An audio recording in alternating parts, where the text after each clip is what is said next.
For more, we welcome in Jonathan Tamari from the Philadelphia Inquirer.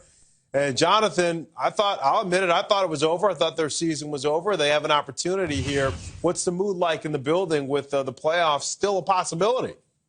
Yeah, most people thought that they were out of it weeks and weeks ago. But the mood is optimistic. The Eagles know that they still have a chance. They kept saying, even when they were losing badly, that they were going to keep fighting, that crazy things happen. And a couple crazy things have started to happen. They need a few more to bounce their way. But they say, listen, they're going to take care of their business the same way they have the past couple weeks and hope that some of the breaks keep coming in their direction. Well, it doesn't necessarily have to be that crazy because they could obviously beat Dallas this weekend because we saw that basically the Cowboys were a great matchup for the Eagles with their speed earlier this season.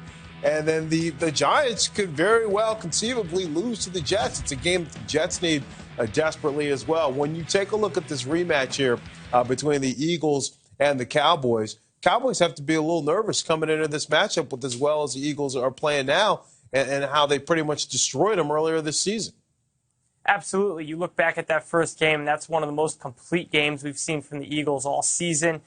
The Jets just beat up Rex Ryan's defense this past week, and now they go up against Rob Ryan's defense. They're not the same, but they do have some similarities, so they're familiar with what they're facing.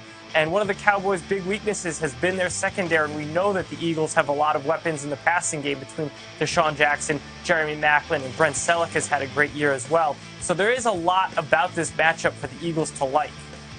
This late season resurgence by the Eagles, has that taken some of the heat off of Andy Reid in Philadelphia in terms of his future? It's certainly taking some of the heat off of Andy Reid. We know that he still has control of this locker room because it really could have been easy for this team to go in the tank a few weeks ago, and they kept fighting, got a couple of wins. The issue is each of the past 2 years, the Eagles have had really big games late in December that were important to playoff positioning, and they came out flat both of those games and lost, and it really hurt them when they made the postseason. I think if they had another collapse, if they're still alive when they play Dallas and they have another collapse, that'll look really bad to have a third year in a row for them to lose a game that's really crucial, in this case vital, to their playoff hopes. And an underlying story in Philadelphia, Jason Babbitt has an opportunity. He just needs 4.5 sacks in the final 2 games to tie the single-season sack record held by Michael Strahan. We talked to him yesterday on Around the League Live. He was giving me a little bit of trouble saying, stop talking about it. You guys are talking about it so much. But he's really been a big bright spot for this Eagles defense in a season that hasn't necessarily gone the way Philly would have liked. Yeah, it's hard not to talk about it because he's now getting into single-season territory where we're talking about he's chasing Reggie White's team record here for most sacks in a single season. Obviously, he doesn't have the same career that White has, but as far as 1 year rushing the passer, he's right up there, and he's had 6 sacks these past 2 weeks. Him and the defense are a big part of the reason why the Eagles are still alive at all. Yeah, Babin's been dreamy for the Eagles. He's been the one element that's actually come through. Jonathan Tamari from the Philadelphia Inquirer joining us on Around the League Live. Thanks, Jonathan.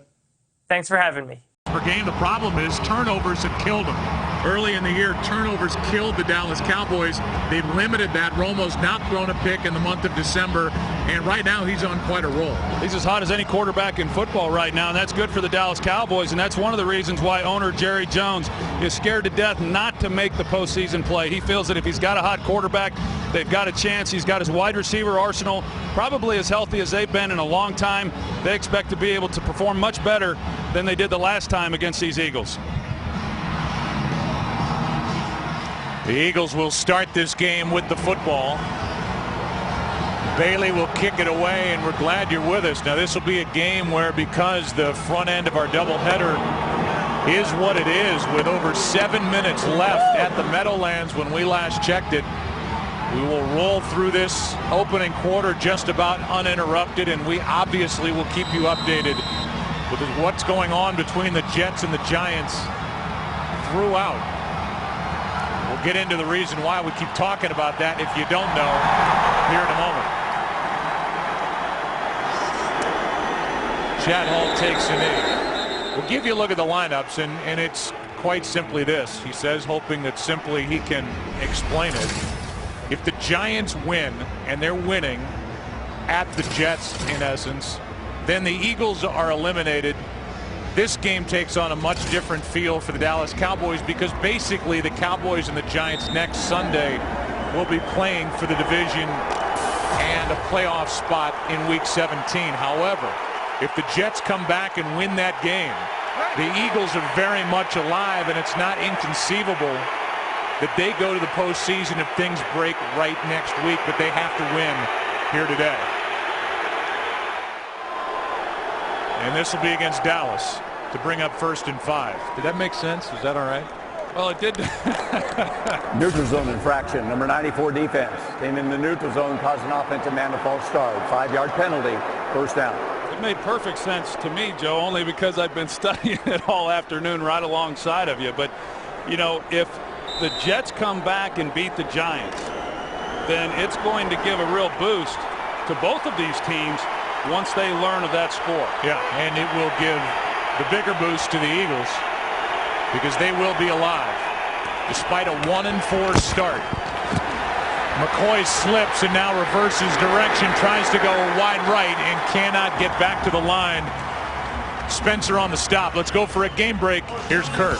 I want to update the audience that was watching the Jets and Giants. 3rd and 8. Eli Manning calls for intentional grounding, throws that one away. Of course, they turn it over and have to punt it after that one. Jets are on the 50-yard line within 6 points, 5.5 to go. Joe, Troy, Pam. All right, so we will keep you updated there. It's 2nd and 6 here.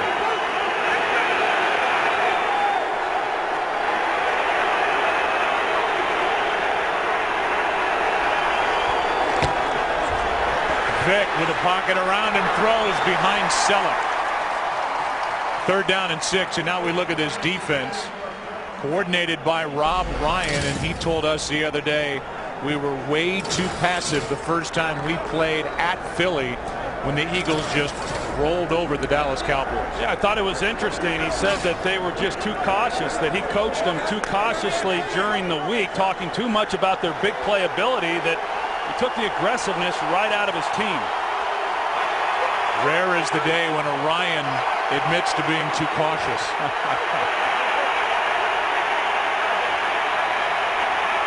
3rd down and 6. Vick finds Macklin for a 1st down. And so a conversion on 3rd down. This is an Eagles offense that's 41% on the year on 3rd down. And Jeremy Macklin, who missed 3 games with the bad hamstring, hauls that one in to give a fresh set for Andy Reid's team. Well, that would have been a real disappointment if at 1st and 5 they had not have been able to pick up a 1st down. Now it's 1st and 10.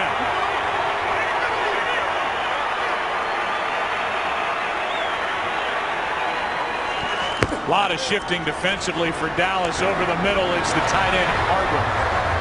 Clay Harbor picks up 9. You know, one of the real keys really for both of these defenses is can they get after the quarterback, because there are so many weapons at each of these quarterbacks' disposal that if he has time to survey the field, both Michael Vick and Tony Romo are going to have some success. Early going, obviously, but so far on the throws that Michael Vick has made, he's had a lot of time in the pocket. 95. 2nd down and 1.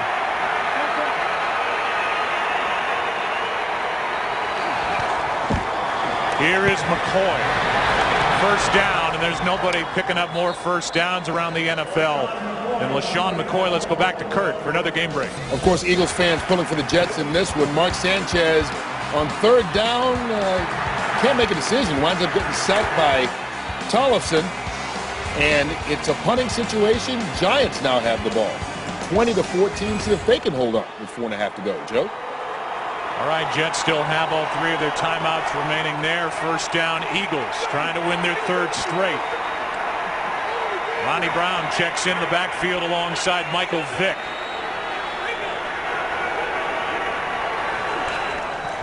Extra men on the rush. Eagles pick it up for a moment, and they're going to throw a flag for a face mask on Spencer. In essence, a free play, and what a catch. Riley Cooper. And that's all Michael Vick, keeping it alive. 28 yards to Riley Cooper. That's 15 yards will be added on to the end of the run. First down. And they get a face mask on Spencer right here. Anthony Spencer, they run a stun up front. He has a free run at Michael Vick. You see clearly he's got the hand, the fingers engaged in the face mask, and still not able to get Michael Vick to the ground. So as you said, Joe, they essentially had a free play. He throws one up. Cooper goes up and gets it and comes down awkwardly, and they're still tending to him. He came down flat on his back and was able, I believe, to hang on to that ball going to the ground as part of the catch. It's a 41-yard play in all with the penalty. And it will move the ball inside the red zone to the 13-yard line. Remember, you have to maintain possession all the way to the ground. It looked like at first glance Cooper did that. And this is a golden chance for the Eagles here to start. You see the move right here by Anthony Spencer, and the way that he was able to come free then up the center right in the face of Michael Vick. And he's got to be able to make that play. Certainly not grabbing the face mask, but he had a good look at it. But you see Riley Cooper, a big guy, 6'3". He's able to go up over the top, make a play on the ball. But yeah, as you said, I mean, he just landed right on his back, and that's never fun.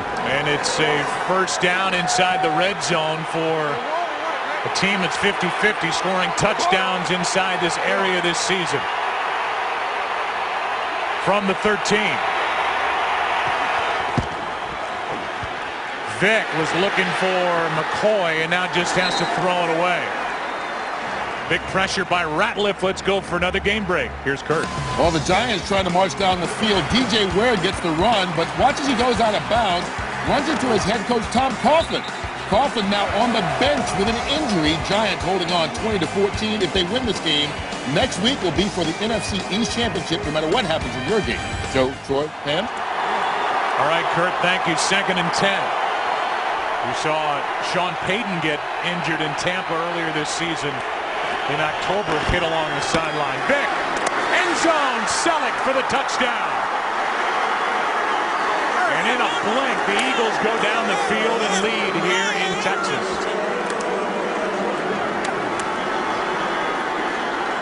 Well, Brent Selleck, he gets off the ball, and that's the guy you've got to look for. I mean, he's been one of Michael Vick's favorite targets. You're going to see him here, and then you just gets the ball right on him. You know, he's able to get right in the seam with nobody redirecting him whatsoever, and he fits the ball in there right in front of Gerald Sensabaugh and in for the touchdown. It's a little bit concerning right now, certainly for the Dallas Cowboys. Think back to the last time these two teams met. The Eagles took the kickoff and went right down the field just like what we just saw. How about Selleck and the role he's on? 7-0 coming off a 156-yard game against the Jets. That was a career high, and now he's got his 4th touchdown of the season. We go back to week 8. You referenced it, and it was all Philadelphia in that game. Well, in every phase, you know, I mean, the offense, they were able to just go up and down the field on this Cowboys defense, but the Cowboys also got stymied offensively. They didn't have the ball for that much in that ball game.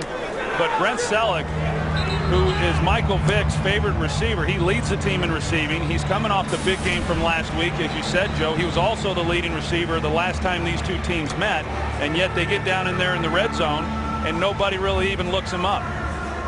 Selleck is going back to that form of 2009 when he looked like he was going to join the ranks of guys like the other tight end in this game, Jason Witten, is a big-time, big-game receiver. Then he was backed up and banged up last year. But now as a threat down the middle of the field, Brent Selleck is red hot. And he's got Sensabaugh and Walker talking to each other about what just happened there in the secondary. And Rob Ryan's flipping his hair back, wondering how he can slow down the Eagles.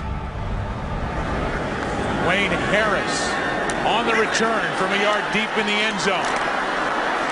Nice return. Out across the 30 and out of bounds at the 34. And with that, we'll take a look at the lineups. Tony Romo has thrown just 2 interceptions since that Philadelphia game. Both came against Miami on Thanksgiving, and he has not thrown a pick, Troy, in the month of December. No, we talked about it coming into this game. He's playing really as well as any quarterback in football. I think really underneath the radar because of the play of Aaron Rodgers and then, of course, Drew Brees. But he has been exceptional. While you watch the first carry of the day for Felix Jones, who's playing with a bad hamstring. He's got 10. Meanwhile, the Jets get the ball back, and they have a first down at their own 8 with 2.5 to play. As you watch a 10-yard run by Felix Jones, there was a question, Troy, for a guy who hasn't practiced all week, whether he would even be active in this game. Yeah, and of course, in between the tackles right there, that's got to be a positive sign there for the Dallas Cowboys. Won't really know how that hamstring is until he gets out in the open fields and try to open it up a little bit. Here he is again, and that catch was never made. He was absolutely popped by Nate Allen. And so no catch. It's 2nd and 10, and we look at this defense, and they roll a lot of guys in up front, stay fresh, and they get after the quarterback better than any team defensively in the NFL. Yeah, and what's a little different for the Eagles as far as how they're getting after the quarterback, and remember, the late Jim Johnson, all the different things he used to do, the different blitzes, secondary players, linebackers, most of those sacks this year are coming from that defensive front. Here's Felix Jones on 2nd and 10, a nice run to midfield. Let's go for a game break. Kurt Menefee is busy. Kurt. Yeah, here's the Giants defense. They're pretty busy right now. Chris Canty gets Mark Sanchez. They say he's down in the end zone. That means a safety, 2 points for the Giants. 22-14. They have an 8-point lead approaching the 2-minute warning. Obviously about to get the ball back as well. Joe, Troy, and Pam. Yeah, so they get the ball back. The Jets are down to 1 timeout, and it's looking more and more like Week 17 will be a matchup at the Meadowlands with the Dallas Cowboys and the Giants for the NFC East. 3rd down and 4.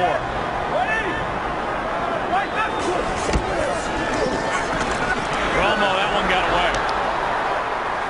Looking for Miles Austin, and Romo ends up on his back, and there's Babbitt, who is the top pass rusher, sack man in the NFL right now. Yeah, you're going to see he's going to come around, and they run a twist of their own, and he gets right up in the face of Tony Romo. He just had no chance, knowing that he had to unload it. And you know, in talking with Romo the other day, he said pass protection has either been really good or it's been really bad. And sometimes he's been able to navigate those free rushers and make some big plays. Not so much on that one. McBriar punts it end over end. Jackson will let it go over his head and into the end zone. It is a 50-yard punt, nothing on the return, but only 30 net yards. And Michael Vick, who started hot, 4 of 6, and hit 4 different receivers on that opening possession, goes back to the huddle. Yeah, I mean, right now, this is looking a lot like the first matchup between these two teams. The way that the Eagles were able to go right down the field, come away with the touchdown. The Cowboys then get the ball, only run 4 plays. And now the Eagles get a chance to get it back again. This is an important series for it being this early in the game for this Dallas Cowboys defense. Vick has plenty of time and finds Jackson. Deshaun Jackson with a first down at his own 39. They've been looking for big plays to this guy. 19 yards to number 10. Well, Deshaun Jackson, along with Jeremy Maclin, they're just so fast that they really put the fear in these defensive backs. And so because of that speed, it opens up a lot of space underneath. You saw all the room right there that Deshaun Jackson had to operate. Even with a ball that wasn't a great thrown ball, he's able to make a play on it uncontested. This may be all for naught for the Eagles with what's going on in the Meadowlands right now. First down. Vick right through the hands of LaShawn McCoy. Here he is again. Kurt Menefee. I'm working for you. After that safety, the Jets tried an onside punt. It didn't work. Giants took it over the 19. First play from scrimmage. Ahmad Bradshaw pretty much put this one away. His second touchdown. They're up 29-14. 2 minutes left. Of course, Joe, Troy, and Pam, a Giants victory means that the season's over for the Eagles.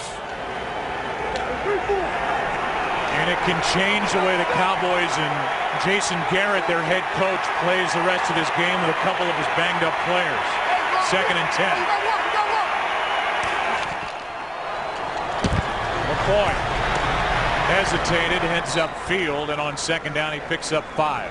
If that's the case, you look back at the Eagles, a team everybody picked to win the NFC East coming into this season. A 1-4 start. They couldn't really recover from that defensively. They were confused a lot of the early part of the season. Overall, what do you think went wrong with this Eagles team? Well, it was real simple. It was just turnovers.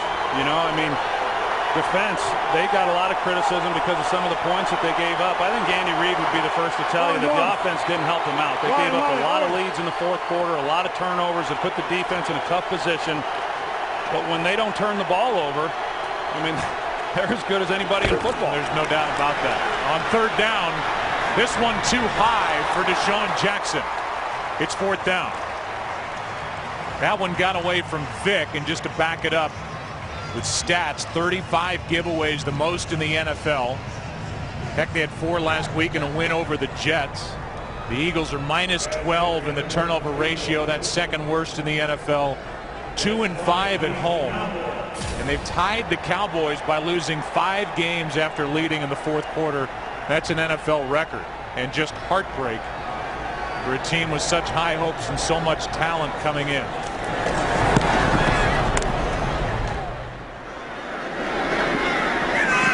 This one off the foot of Henry goes into the end zone. Meanwhile, Tony Romo, we understand, is in the locker room for the Dallas Cowboys as McGee will check in. They're looking at the right hand of Tony Romo after this hit when he was crunched by Babin. Yeah, you see as Tony Romo follows through with his right hand, then he's got his hand up against him, and that's where the helmet comes in on Babin. You know, as Jason Garrett tries to give Stephen McGee a little bit of encouragement, but I said it coming in. Jerry Jones knows that over the last 6-7 games, his quarterback, Tony Romo, has been playing as well as anybody in football. You want to ride a hot hand into the postseason. They got to get in, first of all, but now you wonder, okay, well, how severe is this injury that's being checked on with Tony Romo? Yeah, and their veteran backup is John Kidna. He's on IR. Handoff is to Jones, and we may not see much more of Felix Jones in the rest of this game if the Giants end up winning over the Jets, and that appears to be about to happen. Felix Jones comes out. Let's take another look. I said Babin, and it was Babin coming right up the middle with that hit. And that's why they're looking at the right hand of Romo. That offensive line, they've got to be able to pass that off between Phil Costa and Kyle Kozar at right guard, and they failed to do that, and that's what allowed the big hit on Romo. Now it's Sammy Morris, who's an interesting story, getting the carry, picking up 3 yards. I mean, this guy was out of the game and almost semi-retirement. He was signed just 9 days ago, and we'll see a lot of him today. Well, the last time I saw him was in Foxborough, Massachusetts. He was handing me his business card at Luciano's when we were having dinner with the crew on a Friday night. Out of football, still living there, his family there, his young kids going to school. And Jason Garrett was a teammate of his at Miami, also on the coaching staff when Sammy Morris with the Dolphins brought him in last week. Here is Morris again over the right side, and that's, you know, I don't know about you, and we haven't talked much about it. To me, DeMarco Murray, who broke his ankle a couple of weeks ago in the Giants game, he looked like the best back the Dallas Cowboys have. He ran harder than Felix Jones, and he was pounding the ball for the Cowboys. They lose him. Jones has got a bad hamstring. Now we're seeing Morris, and they will save Felix Jones for that big matchup against the Giants. Yeah, I think they'll be saving Tony Romo as well, provided that he's capable of coming back. I think this will be Stephen McGee's ball game the rest of the way. McGee's in trouble. This is Bennett. And Martellus Bennett is tripped up by Asamoah, a gain of 4. You know, I think the risk you run, I mean, it looks like the Giants are going to go on and win. Now, there's some talk that the Cowboys could win today, lose next week, and still potentially, with a slight chance, get in as a wild card team. But I think the Cowboys would then look at this game, all right, let's rest the players like you said, Joe. Lay it on the line next week against the Giants. Winner wins the division, goes on to the playoffs. But You know, this team played well last week against Tampa, but for the month of December has not. I think you've got to guard a little bit against just throwing away this game, not playing well, and then expecting to put it together next week against the Giants. It's 3rd down and 5. McGee out of A&M hits Des Bryant. They're going to say Bryant was down on that initial tackle. It's a 1st down, and McGee, who is throwing his first passes of the season, completes it for 11 yards. Well, if you're going to get into a ball game, Des Bryant's a pretty good guy to deliver the ball to. He's able to get inside on the slant route, a big target, certainly physical off the line of scrimmage in order to be able to get inside. And just a nice job of execution in the throw by Stephen McGee. Already the Eagles have gotten some hits both on Tony Romo and McGee. Under 5 to go, opening quarter. And McGee, who at times, Andre Holland flinched. McGee, who at times in the preseason has looked very good, will get an opportunity against a defense that's been flying. Number 64 offense, 5-yard penalty, still 1st down. Well, his only start came against these Philadelphia Eagles.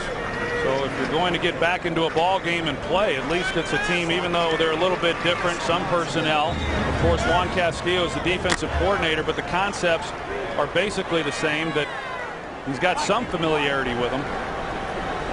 Meanwhile, Felix Jones is in the game at tailback, despite the fact the Giants are going to win that game.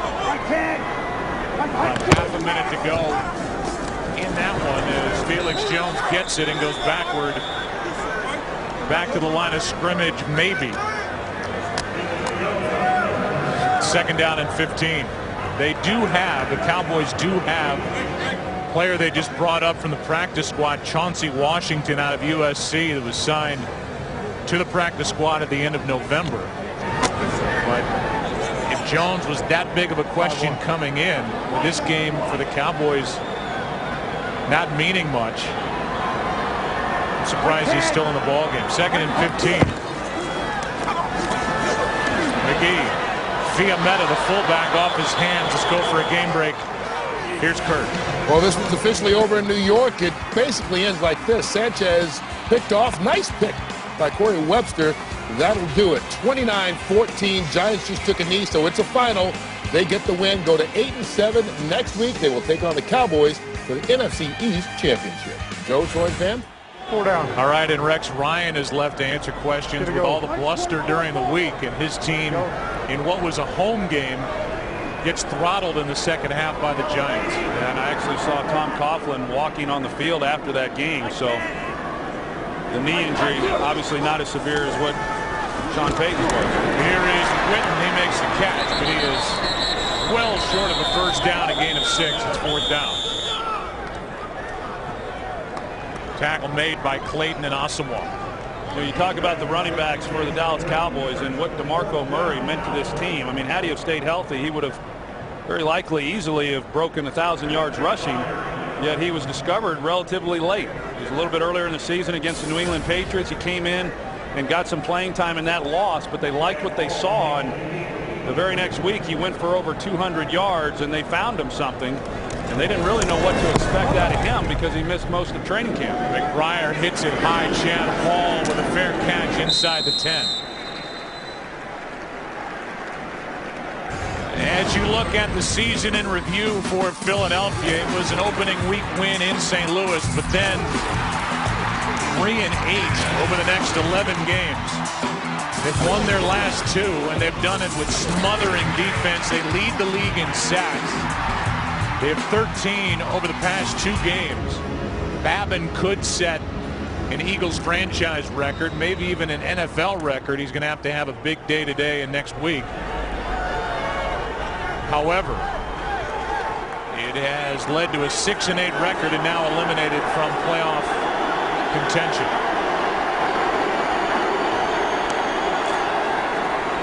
This is McCoy. LaShawn McCoy over the left side gets 4. 2.5 to go in this first quarter. It's 2nd down and 6 for the Eagles, who offensively have averaged just over 400 yards per game. Yeah, and that's really saying something. I mean, this 400 yards is a lot of yards in this league. As we welcome in a new audience who knew what this game would be played for at the start of the day, we now know. Eagles scored on their first possession, looked good in doing it, and this one's nearly picked by Newman. If you're just joining us while the Giants were taking apart the Jets in the second half, in the Meadowlands, Vic with a touchdown throw to Selleck, and then Tony Romo got crunched by Jason Babbitt, and they're looking at the right hand, throwing hand of Tony Romo in the locker room. Well, you think of the irony. I mean, if the Giants, if they had known the Giants were, won the game, then Tony Romo likely would have been limited throughout this ball game, and he takes that hit on the very first possession for the Cowboys. It's 3rd down and 6. This one to Jackson, and a first down for the Eagles. Deshaun Jackson, who has a couple of catches, that one good for 12. I think this is a little bit like what defensive coordinator Rob Ryan was talking about when it comes to Terrence Newman, that he just wants to see him challenge the receivers a little bit more. When you're playing that soft, of course, you're always fearful of a guy like Deshaun Jackson running by you. But Terrence Newman has enough talent to challenge receivers more than he does most of the time. The question really becomes going into Week 17 as we watch this game here today, how good is this Dallas defense really? As Vic stays up, but now they're going to say a sack as he was in the grasp for long enough. See who's down at the bottom of that pile, a loss of 7 on the sack. I believe it was DeMarcus Ware. Yeah, DeMarcus Ware comes off the edge, and you're going to see LaShawn McCoy. He tries to cut him and go down low, but DeMarcus is able to keep his feet and then get a hold of Michael Vick's leg and just hold on. DeMarcus Ware has had himself a nice year also. Of course, as you said, Jason Babbitt with the sacks that he has leading the league. DeMarcus Ware right on his heels. Yeah, right now just one behind him. That's number 17. Timeout with the play clock winding down. 40 seconds left in the opening quarter. Good to see Tony Romo back out from the locker room, talking to Wade Wilson as we take a break here in Texas. Exchange. Today's game on Fox is sponsored by Southwest Airlines. Find our fares online only at southwest.com.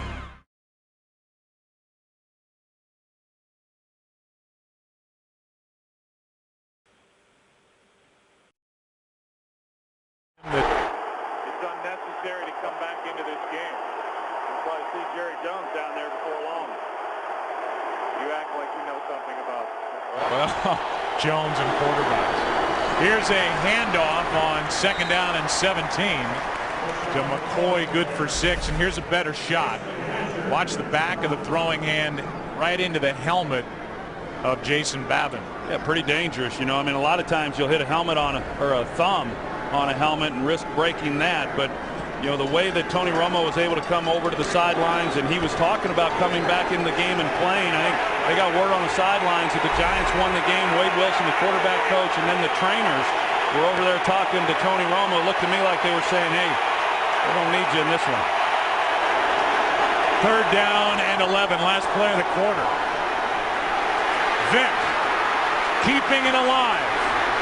And on 3rd down and 11, he is ruled out of bounds, short of first down yardage, pushed out by Scandrick.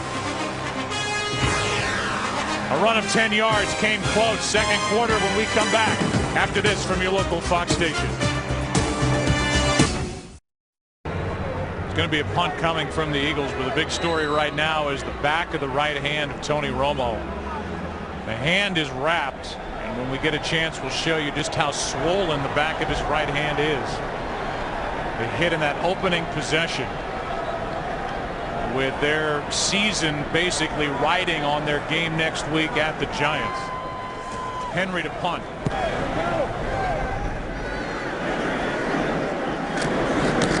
Des Bryant with a fair catch. If you can see it, Look at the back of the right hand and the swelling for Tony Romo. It is taped up. He's finished for the day. Cowboys with the ball down 7.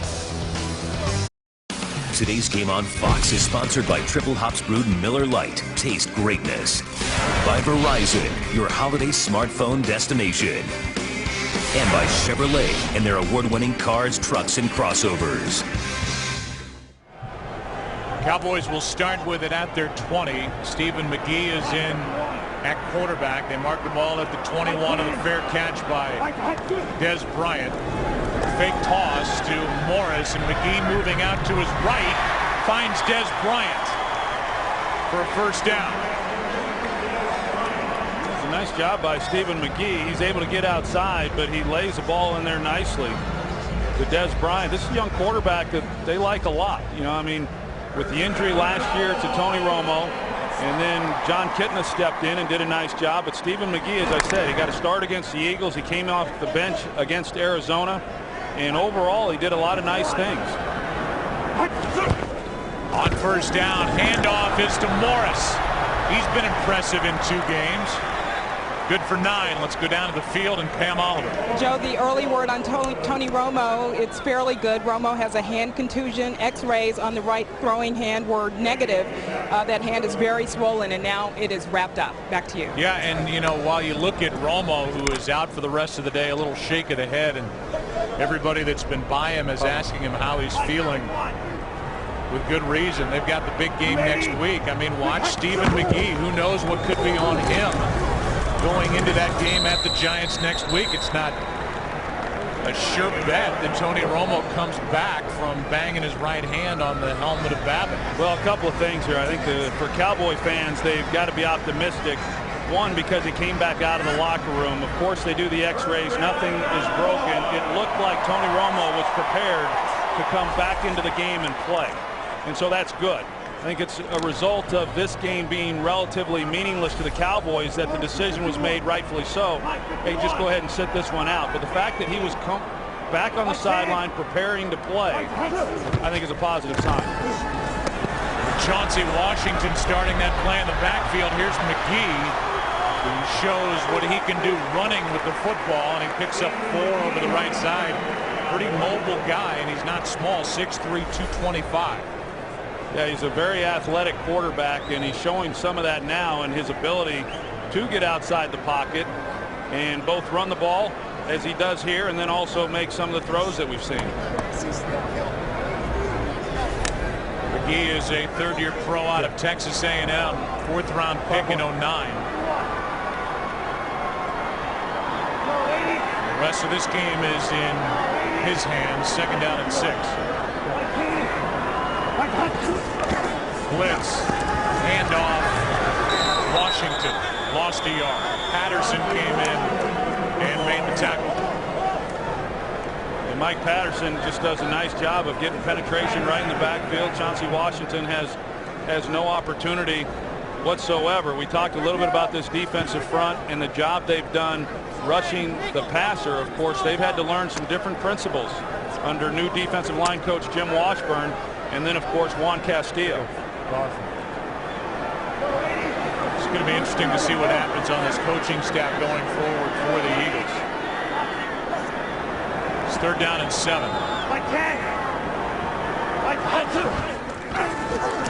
Blitz. Matthews can't get to McGee until now, and the pass caught by Austin. And Miles Austin has a first down inside the 35 to the 32. And a good play by Stephen McGee. A really nice job by Stephen McGee keeping the play alive. He's getting close to the sidelines. He pulls up, but Miles Austin does an excellent job of giving his quarterback a place to go with the ball. This is all ad lib. He's just running the flat route. He sees quarterback in trouble, starts up the sideline, works back inside towards the numbers. Pretty good improvisation right there by Stephen McGee and Miles Austin. 19-yard completion. Going to have to whack you in the back. On first down, Bryant broken up, and what a Good play made by Dominique Rogers-Cromartie, who gets the start in place of the injured Holding. and inactive Number 77 Samuel. offense. 10-yard penalty. Repeat first down. They get the rookie Tyron Smith on a hold on that deep throw to Des Bryant. It was a ball that just held up on Stephen McGee. He was unable to drive the ball down the field. But there's Tyron Smith, the rookie, and he's had himself really a heck of a first year. He got called for some penalties early in the season. He's done a much better job here over the second half of the year. Just turned 21 years old 12 days ago. The youngest rookie in the NFL coming into the draft at 20 years old. That was Philip Hunt who was putting the pressure on McGee. It forced the hold. Hunt has a sack in each of the last 2 games. Was inactive for 7 straight. Earlier this year, Morris gets dumped.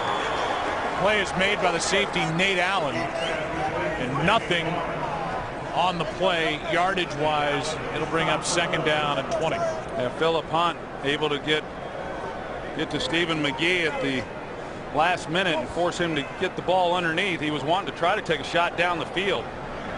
This Eagles defense has continued to do in this game what they've done all season long, and that's get after the quarterback. 46 sacks to lead the NFL. But only 1 from their secondary. Trying to set up a screen, and it was caught by Sammy Morris, but because he caught it, it's a loss of 5 as the rookie linebacker Brian Roll got in there to make the stop. Now, it just read the entire way, and you know, this Eagles defense, particularly the front 7, it's not a big group. I mean, it's an undersized front. It's an undersized group at the linebacker level, but they can really run. And that's been the consistent theme about this defense, you know, really for many, many years. Never been overly big, but really, really fast. Third down and 25. 4-man rush.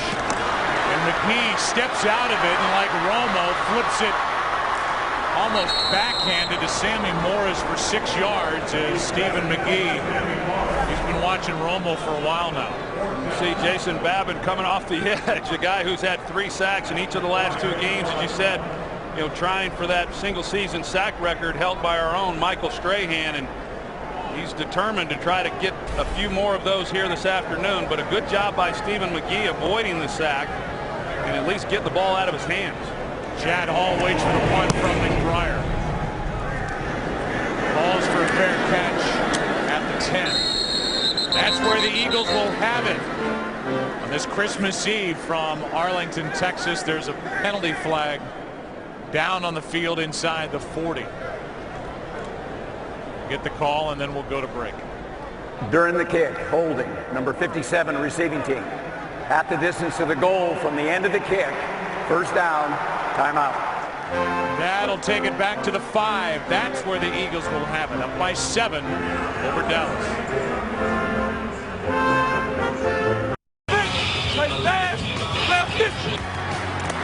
Defense, make them think you crazy. We together, baby. 1, 2, 3. Michael Vick, who missed 3 games with a rib injury, knocked the rust off 2 weeks ago in Miami. Got hotter last week against the Jets. Now has a touchdown pass here today, leading the Cowboys 7-zip. Handoff is to McCoy. He runs into Spears. A gain of 4. You know, Joe, you talk about the Eagles and the struggles that they had this season, and you know, all the teams had to deal with the fact there was no offseason, so that's not a very good excuse. But it is a team, as we know, that brought in a lot of key free agent acquisitions and then revamped the staff in a lot of ways. A new offensive line coach, of course, new defensive coordinator, new defensive line coach. I think as much as anything, I'm not so sure this staff ever really came together. I would expect there to be some changes with that coaching staff at the end of this year. Second down and 6. Ware can't get home, and the pass is caught. And that's the brilliance of Michael Vick. Just with a flick of the wrist finds Macklin for 20 yards. Now Macklin can't get up, and Vick is limping away from the play.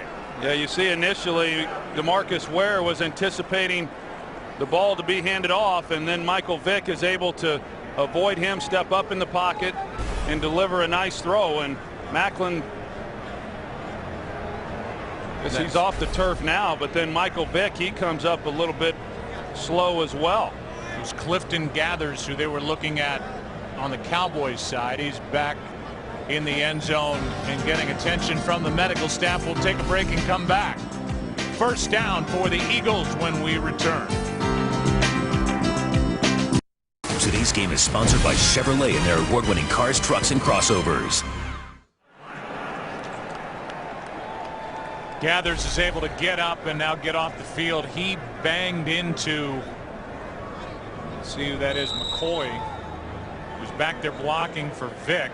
And Gathers initially tried to get off the field, then went down. They looked at him. He's up and on the sideline. The completion to Macklin. He was slow to get up. He's back on the field as a handoff is to Deshaun Jackson. And Deshaun Jackson on first down gets 18 yards over the right side. That is his longest run of the year. Well, anytime you get the ball in the hands of Deshaun Jackson, that's a good thing. But when you've got the kind of speed in the backfield, it causes that defense to overflow one way, and then you're able to get everybody redirecting back, and Deshaun Jackson gets a nice game. Dion Lewis, a rookie out of Pittsburgh, who offensive coordinator Marty Mornhinweg said it's been a failure of mine to not get him more involved is into the game. And now they try Deshaun Jackson coming around the other way. And he hops out of bounds with another big run. They're going to mark him a yard shy of a first down. Here's a game break. Here's Kurt. And right now it's a big lead for the Detroit Lions at home taking on San Diego. Matthew Stafford, 3-yard score to Kevin Smith. It's 17-0 in the second quarter. Joe, Troy, and Cam, a victory by the Lions, and they will clinch their first playoff berth since 1999. All right, Kurt, thanks. So we'll keep an eye on that. They lead over San Diego. Oakland is one in the AFC West. Denver was losing big. Here's McCoy bouncing it out for a first down. More first downs than any other player in the NFL this season. Denver Broncos lost at Buffalo on a cold day in the Northeast earlier this afternoon. Well, you can see LaShawn McCoy. I mean, this guy is a special player, and even when there's guys in the hole capable of making a play, you know, they're just unable to do it. You can see he starts Anthony Spencer to the outside. He cuts, gets inside of him. The ball right there, he had his first fumble last week. First one of the season. He's not a big fumbler, and it's a little surprising because he does tend to get a little bit loose with the ball, but for the most part, he protects it pretty good right before impact. Only lost 3 in his career, including the one last week.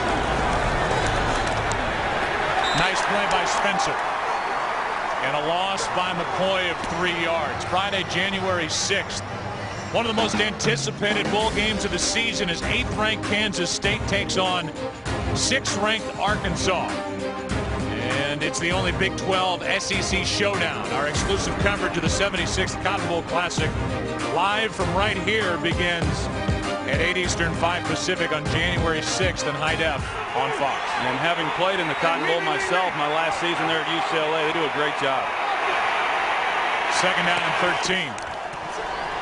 Fake the handoff. Vick with no pressure, and he finds Macklin for a first down and then a late hit. Yeah, I agree with that. I mean, he was down. All you have to do is come over and touch him. I mean, that's what the rule is. I mean, a defenseless receiver, and yet at the last minute you got Anthony Spencer coming in and pile driving him while he's on the ground. Personal foul, unnecessary roughness, number 93 of the defense, driving his helmet into a player on the ground. Half the distance to the goal, first down. I'm going to say again, and this is a weird day. It's hard to evaluate anything you're seeing from the Cowboys side with really not much to play for.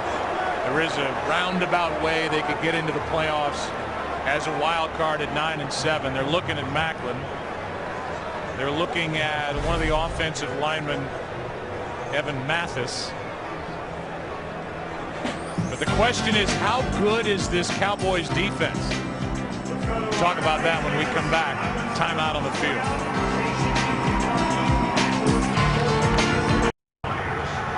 Jeremy Maclin got hit at the end of that play by Anthony Spencer. Now they're looking at his rib cage area over on the sideline. It's 1st and goal with a penalty on Spencer. The Eagles already leading 7-0, and they've knocked Tony Romo out of the game.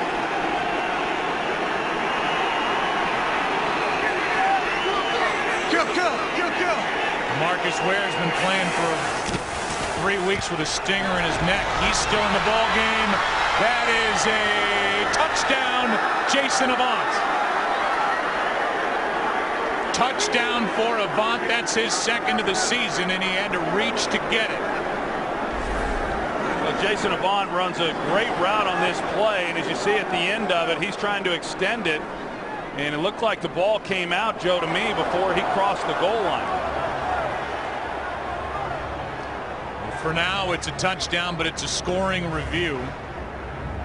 So the scoring play, they'll look at it. It's not a touchdown if he has it till he gets to that pylon, and I'm agreeing with you. That ball was out of his possession before he got there. But again, there's no challenge. They don't have to. They review all scoring plays. The previous play is under review. And they're going to take a look at it under the hood. So no confirmation of a touchdown. We'll take looks at it during the break. We'll have the call from referee Bill Levy when we come back. If this call has changed, it will be interesting. Here's Bill Levy with the ruling. After reviewing the play, number 81 lost the football prior to crossing the goal line. The ball crossed over the pylon. It is a touchback. Dallas ball, first down. Yeah, that's the interesting part, is not only is there no touchdown, but now Dallas gets the ball. When we talked to Mike Pereira during the break, he said a loose ball touching the pylon, that's a touchback, and Dallas takes over down 7. It was almost as if Jason Avant thought that he could extend it and it would be ruled a touchdown prior to losing complete control, because obviously Orlando Scandrick didn't have anything to do with the ball coming out of his hands. It was just while he was extending it, thinking that he could get it out there enough to cross the goal line. Instead, a big break for the Dallas Cowboys, getting the ball here on the 20. We can get into it more later, but we were talking about the Dallas defense. Blown 3 fourth-quarter leads of 12 points or more this year. The Cowboys have. Coming into this season, this franchise had only done that 2 times in their entire history. Because of those losses, appears they're going to have to go on the road, and they will, barring some situation where they could be a wild card team. But if they want to win this division, because of those heartbreaking fourth quarter losses, and any Dallas Cowboy fan can name them, they're going to have to go on the road at the Giants with a banged up Tony Romo to get a win on the road to win the NFC East. 2nd down and 1 for the Cowboys. Here's more from Morris. They like him, and they've needed him. You go back to the field goal mishaps in basically back-to-back weeks and back-to-back situations. The timeout, icing his own kicker. Then the next week it was Tom Coughlin doing the trick with a well-timed timeout. Kick is made, doesn't count. Then the block by Jason Pierre-Paul. So both times they had a field goal made, one to win a game in Arizona, that one to tie it. And because of timeouts, the re-kicks, and the re-kicks were not good by the rookie Dan Bailey.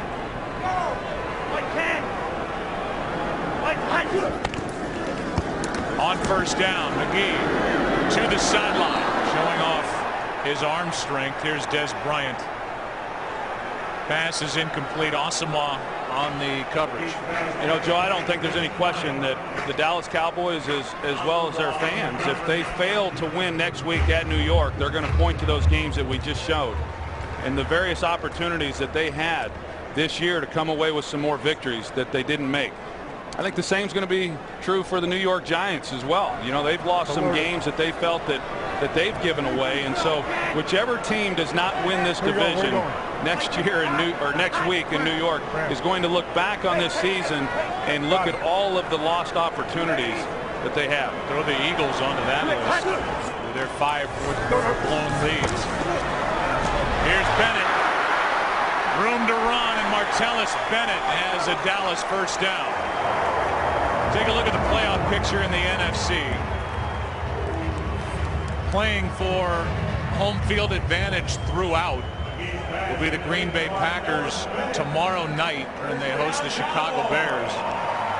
Trying to fend off the 2 teams behind him, and the number 2 seed in that first round bye is still up for grabs, with San Francisco playing right now against Seattle in New Orleans, and the red hot Drew Brees, who is about to take down the Dan Marino record, as Sammy Morris almost ran into his quarterback McGee. They're not going to throw a flag for that. Lost 4. And then you've got the NFC East winner. You've got the 2 wild cards, and that's shaping up with Atlanta and Detroit. Yeah, no, I think if you look at the NFC, I mean, really all you have to do is look back to last year, because the Packers are playing so well that it's easy to say, okay, well, you know, how much damage are the Cowboys or the Giants going to do, or some of these other wild card teams? Well, Green Bay Packers were the 6th seed last year, and they ended up being world champions, and so you've just got to get in.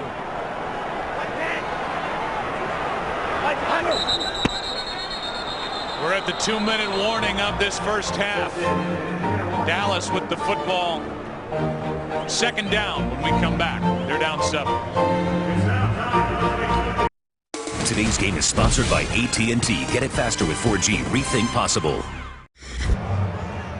There's no telling what the other side of those signs says. Guarantee it's not have a happy new year. You're a cynic. I've been around long enough now to know. Second down and 13. 2 minutes left for Stephen McGee. This one is out of the reach of Bennett. He was actually not turned around for the ball as Stephen McGee just got rid of it. Not since Troy Aikman and Jerry Maguire has there been worse acting than Montre Holland trying to draw a flag on Cullen Jenkins. Oh, I think he was much better than I was. Hey, Jerry. Stephen McGee, I tell you, he's been under pressure throughout this first half. He's either been running out of the pocket or he's been on his back just about every time he's thrown it. Third down and 13.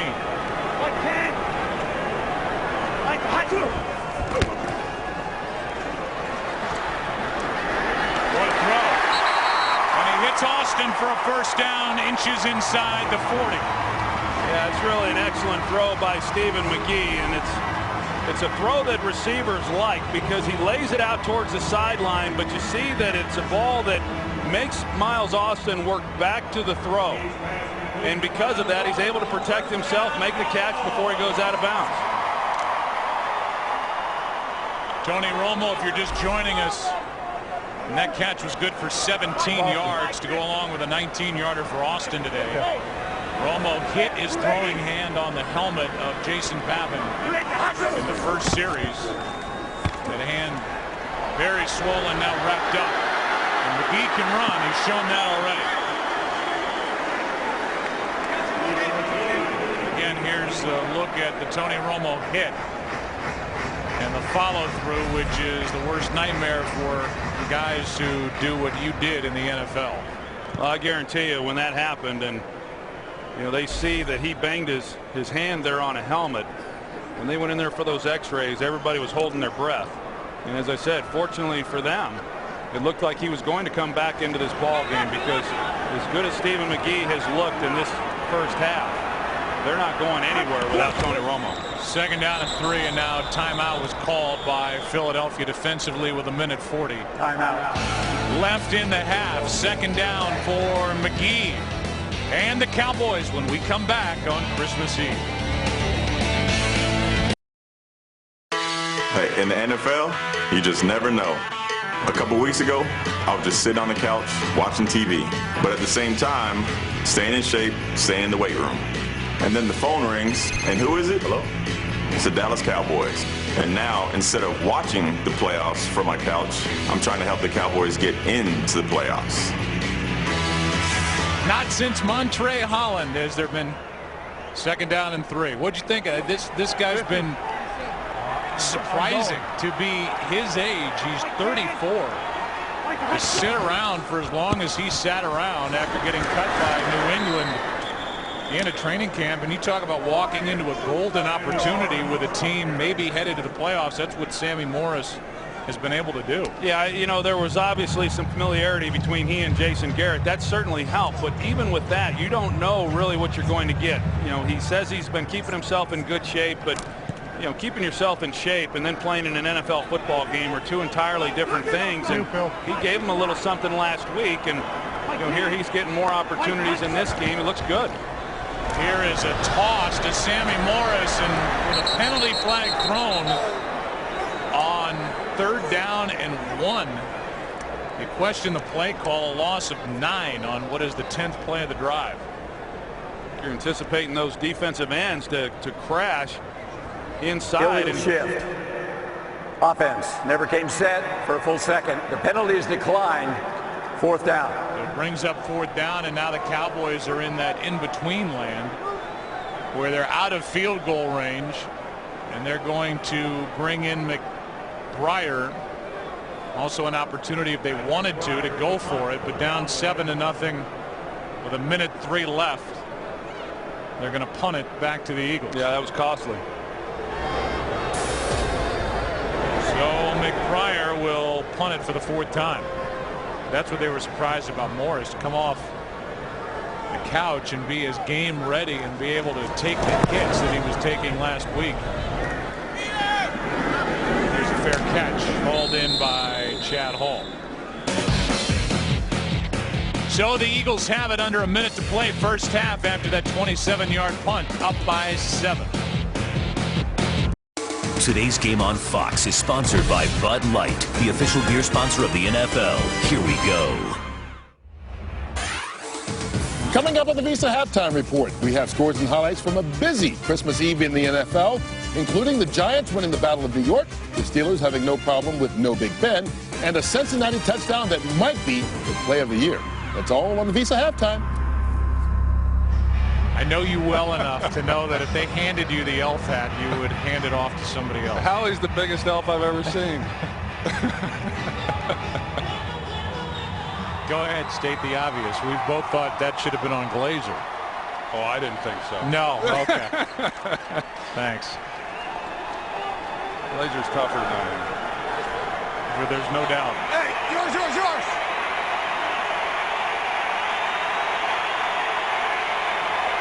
Macklin back in the game.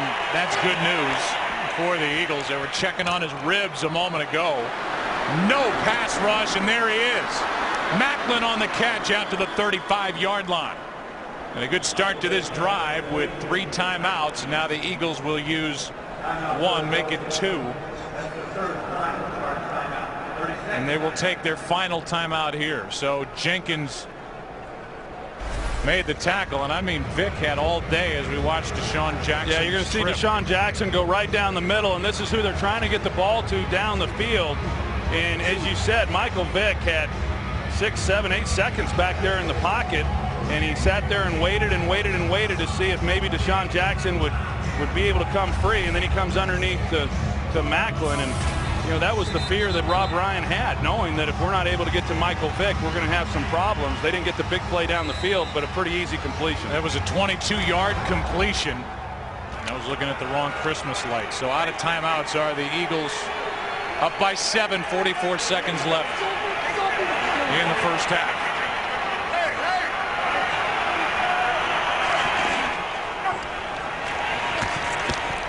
Vick with all day again. Deep down the field for Jackson. And there is no pressure on Michael Vick. That one good for 34. We saw the deep crossing route by Deshaun Jackson on the previous play. Again, a lot of time they start on that same deep crossing route. They call this the angle route. Get Terrence Newman overplaying it, and then they come back out towards the sideline. It's very difficult to play both of those routes, because if you go over the top to handle the deep crosser, then you've got the sideline route wide open. The only way you can defense it is, again, by pressure and not allowing Michael Vick that kind of time. It's been a nice first half for Jackson. First down for the Eagles, and he got out of bounds. 36 seconds left. Good pocket for Vick. Underneath, it's Avant. Changes direction, and he's down to the 7. And the clock will continue to wind. 25 yards for this Eagles team, which offensively has had its way here in the first half. They're going to throw a flag, look like an illegal formation. Go back to that previous play to Jason Avant. He runs the shallow crossing route. Orlando Scandrick is picking him up, and he just overplays it. There is no foul Avant gets the extra yards. But for a defense that came in determined to show that the last time these two teams met, was a fluke and would not happen again. Here you've got the Eagles with over 270 yards of offense in the first half of football. Remember the last time they had it, they were down knocking on the door, and Avant fumbled into the end zone, into the pylon for a touchback. 18 seconds left. They pick up the flag. Second and goal. Vick stays on his feet and gets rid of it. In the clutches of DeMarcus Ware, and the strength of Vick kept him upright. It's third and goal. Yeah, that's exactly what it was, Joe. I mean, the strength of Michael Vick, because DeMarcus Ware is a big, strong guy, and for him to be able to get away from him, you're going to see DeMarcus Ware here. He starts underneath, and that initially then looked like Michael Vick may be able to get out on the edge, but he's able to hold Ware off and at least get the ball out. Now third down and goal.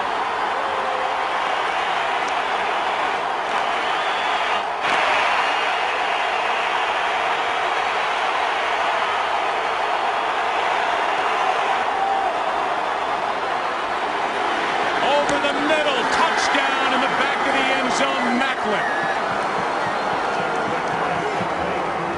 And another good drive put together by this Philadelphia Eagles offense, a 5-yard touchdown, 5th of the year for Jeremy Macklin. Well, I don't know what Michael Jenkins is doing here. If he thinks that he's going to get some help on the inside by Newman, Newman's playing it shallow, and so he's got the whole back line to work. And it's just easy pitch and catch right there, and that's what happens when you have time to throw the football. And to go back to, if the Cowboys are able to get into the postseason, you think of the offenses that are in the tournament, Green Bay Packers, New Orleans Saints, they're going to have a field day against this defense if they don't get a whole lot better than what we've seen. Macklin, 5 catches, 72 yards, and now a touchdown here in this first half.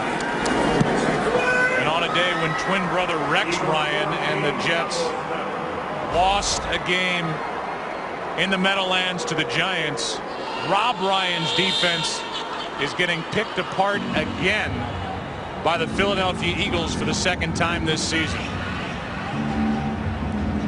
Yeah, you asked the question a little bit earlier, Joe, just how good is this defense, and not very good here today. But at other times we've seen them to where they've looked real good. But it's all predicated really on DeMarcus Ware and Jay Ratliff then in the middle. And when they're not providing the pressure on the quarterback, they've got some problems on that back end. The strength is the front seven, the defensive line, and along with those linebackers. But that secondary, they've had problems all year. Rob Ryan is there in the picture explaining what's going on. He sat in our meeting room confident, and obviously Rob Ryan, he knows he's going to sit down confident, but he said, it's on me. We were not as aggressive as we should have been. We were a little too intimidated by Vick. We played him differently. We're going to come get him. Vick has had forever to stand back there and pick apart this secondary. Well, he has, and you can see the frustration there on Rob Ryan's face. And he's a guy who constantly defends his players and will take responsibility and accountability. At the end of the day, that's right. But this group, they've struggled with some of the concepts that he's put in, and you could tell that coverage was busted on that last play. Here's Phillips on the return, and that will end the first half here in Texas. A 14-0 game that has been dominated by the Philadelphia Eagles and Michael Vick. Kurt Menefee is in Los Angeles. Visa halftime. He's coming up right now, 14-0 here. The Philadelphia Eagles learned early in this game that they had been eliminated from playoff contention with the Giants win today. But they're not playing like it. 14-0 Eagles at the half. Second half coming up. The NFL on Fox.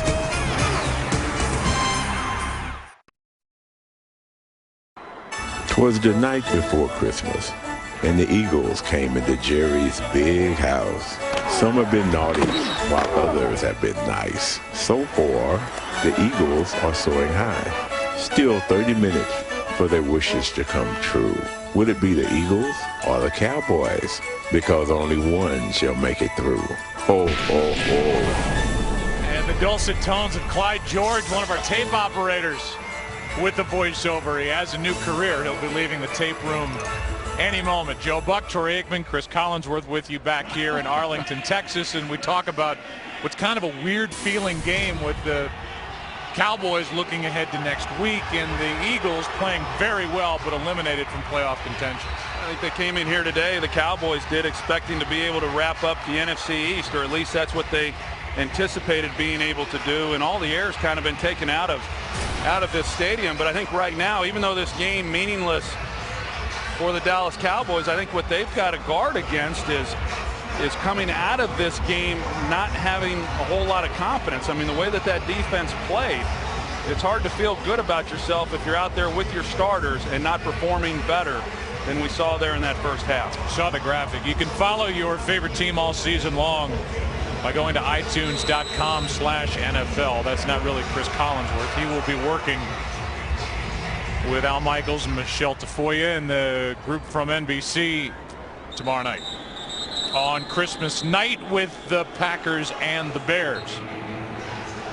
Here comes Stephen McGee, and I think what we've seen so far from Stephen McGee has not been overwhelmed. He's been under heavy pressure, something the Cowboys can't get defensively on Michael Vick, but he's shown what he can do with his legs, and he's shown that he's got a pretty big arm. He's done a nice job, you know, for a guy who runs a scout team, doesn't get much work during the week, comes in off the bench and completed a lot of passes, didn't high percentage of passes anyway, and didn't make any big mistakes. Handoff is to Morris. And Sammy Morris bounces off a tackler and picks up 7. Went right through Nate Allen. And this 12-year vet out of Texas Tech getting the handoff from the 3-year vet out of Texas A&M. Well, this guy's going to help them next week, you know, as they go into that game against the Giants. They've got Felix Jones, but the question is you know, how many carries can he take? I mean, he's been banged up throughout his career, but what we've seen of Sammy Morris, he can take some of the pressure off him. They handed to Fiametta, the fullback, who they're happy to have back. A real fullback type body, in the words of Jason Garrett, somebody they had their eye on. I thought it was interesting what Garrett told us. He said, we found out that if you want a fullback in the draft, you have to take them around earlier than you think, because there's so few real fullbacks available in April. Well, they found that out here in Dallas, because every time they targeted a guy thinking they could pick him up in a particular round, he went a round earlier than they thought he might. 3rd down and 2. What a good play made on the edge by Cullen Jenkins. He saved a 1st down, and the former Packer made the stop. It's 3 and out. Well, these Philadelphia Eagles, they're not giving up. That's an excellent job by Cullen Jenkins, coming off the block there by Tyron Smith and being able to make a play and keeping the Cowboys from picking up that 1st down. Tyron Smith, who Jason Garrett told us has been the Cowboys' best offensive lineman, at least the most consistent, was beaten on that play by Jenkins. Here's Hall. On the return, a couple of nice moves. And Chad Hall is out across the 40. That's where the Eagles will start with it. They already lead by 14. 17-yard return by Hall. Today's game on Fox is sponsored by Southwest Airlines. Find our fares online only at southwest.com. By Ram Trucks. Guts, Glory, Ram. by the Samsung Galaxy S2. The next big thing is already here. And by Bud Light, the official beer sponsor of the NFL. Here we go. So far, the Eagles have about doubled the yardage of the Cowboys in this game. They start with it at their own 43, up 14-0. 3 and out for Dallas to start this second half with Romo on the bench and a flea flicker. Now Vick takes off and will pick up a yard and try to get more. He was across the line of scrimmage when he threw that pass. Vick unaware of where the marker was in the original line of scrimmage, but he was clearly across the line when he threw it. Well, it's understandable. Illegal forward pass, number 7 offense. Threw the pass beyond the line of scrimmage. 5-yard penalty. Loss of down, second down. They try the toss back to Michael Vick and to take a shot deep down the field. The Cowboys played it beautifully, but that's when the play began, essentially, because Michael Vick, when he starts to scramble, trying to contain him, and they lost track of where he was, and he had an open guy had he been able to stay behind the line of scrimmage and put enough on it. Second down and 14 after the penalty. Hey, head up, Kels. Pressure off the edge. Newman. Vick just throws it away. He was outside the pocket. Selleck was close enough to it. No flag for grounding. Yeah, they kind of say as long as it's in the vicinity of where the grounding. Yeah. Number 7 offense was out of the pocket, but the ball did not get back to the line of scrimmage. Loss of down, third down. I understand the ball didn't get back to the line of scrimmage, but it was. Watch the Eagles. Yeah, it's not close enough to Selleck. I think that's a good call as they threw that flag late. Yeah, I do too. You know, they've kind of changed exactly how they're making that ruling over the years. At one time it had to cross the line of scrimmage if you were outside the pocket. Then it had to be somewhere within the vicinity of the line of scrimmage. And as we heard the explanation there, it did not get to the line of scrimmage. No receiver in the area, and a good call. Andy Reid immediately was pointing out Selleck, but he wasn't close enough to it. So now third down and 31.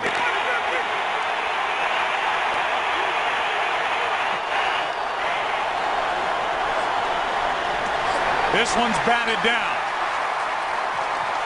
Ratliff right in the middle of that pile up of bodies, and big number 90 got his hand up. It's fourth down, and that was by far the best series of the day for the Dallas defense. Well, I think that's going to be important here throughout this second half is, you know, how does the defense come together and finish off this game? Offensively, not as big a deal. Of course, Tony Romo not in the game, Stephen McGee, so there's a lot of things that I think are fine as it relates to the offense. Defense will be the key. I'm sure they heard plenty from Rob Ryan during the halftime.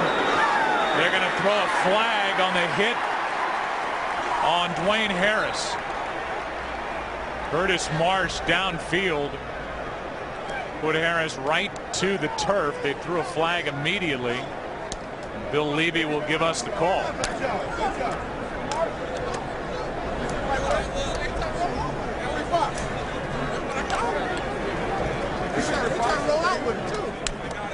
Personal foul. Unnecessary roughness. Helmet-to-helmet hit on a defenseless receiver of a punt. 15-yard penalty from the spot of a foul. First down.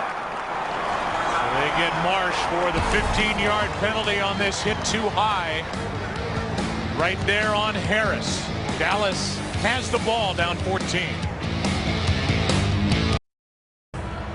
After, I'm sure, hearing plenty from defensive coordinator Rob Ryan at the break, the defense comes out with a good series.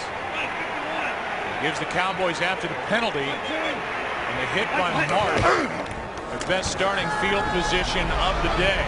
Martellus Bennett left alone. And he's got a first down inside the 40. 14 yards from Stephen McGee.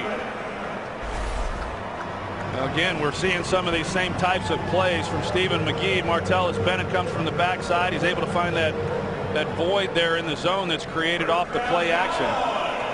Martellus Bennett, he's had an interesting career for a guy who came into the league, and a lot was really expected of him as a second-round pick. A couple of years ago, the Cowboys could have traded him for pretty good value, but he'd had a nice training camp, and the sky was the limit for him, but it just never has come together. Bennett was with McGee at Texas A&M as Sammy Morris is brought down at the line, and he's slow to get up.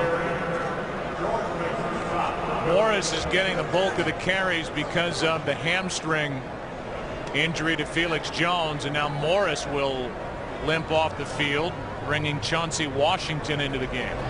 Yeah, and as we said, I mean, they don't really know exactly what they have in Chauncey Washington, but they're going to get a couple of quarters here in this game to figure it out. Played collegiately at USC.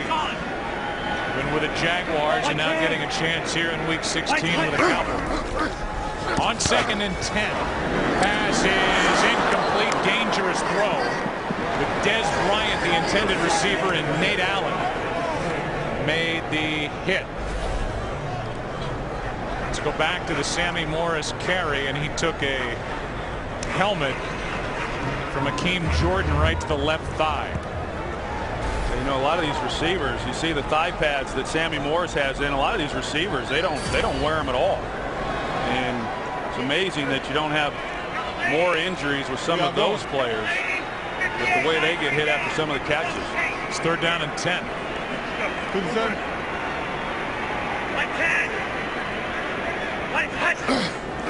Blitz coming from the Eagles. McGee throws incomplete. Allen with a hit on Austin, no flag, and it's 4th down. Well, Miles Austin, he knew that the safety was there, Nate Allen, and so he's just trying to hook it up.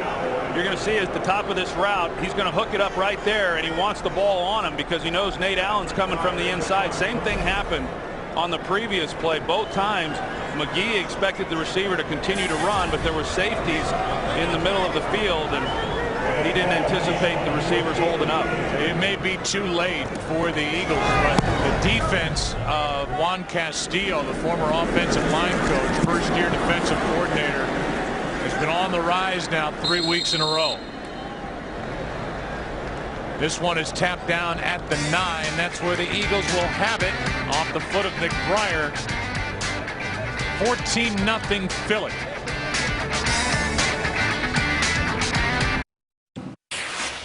Terry Bradshaw said it best on Fox NFL Sunday about those moments that you can find online of a mother or father who's been serving overseas in the armed forces coming home, surprising their kids this Christmas season, being back in the States. Here's McCoy, who gets out of the Skandrick tackle but ends up losing 4. Those are wonderful moments, to be sure. Let's go down to the field and check in with Pam Oliver. Well, Joe, I asked Jason Garrett how long he'll continue to play his starters in this half. He really only focused on the guys on offense, the ones who are already out. Defensively, though, guys like Jay Ratliff with the ribs and DeMarcus Ware with the neck stinger problems, those guys will continue to play with no indication on when they'll come out. All right, Pam, and that's been the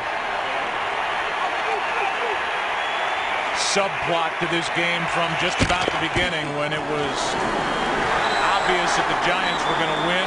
The Eagles were eliminated, and next week that matchup between the Cowboys and the Giants at the Meadowlands will be for the NFC East. Here's McCoy for 1.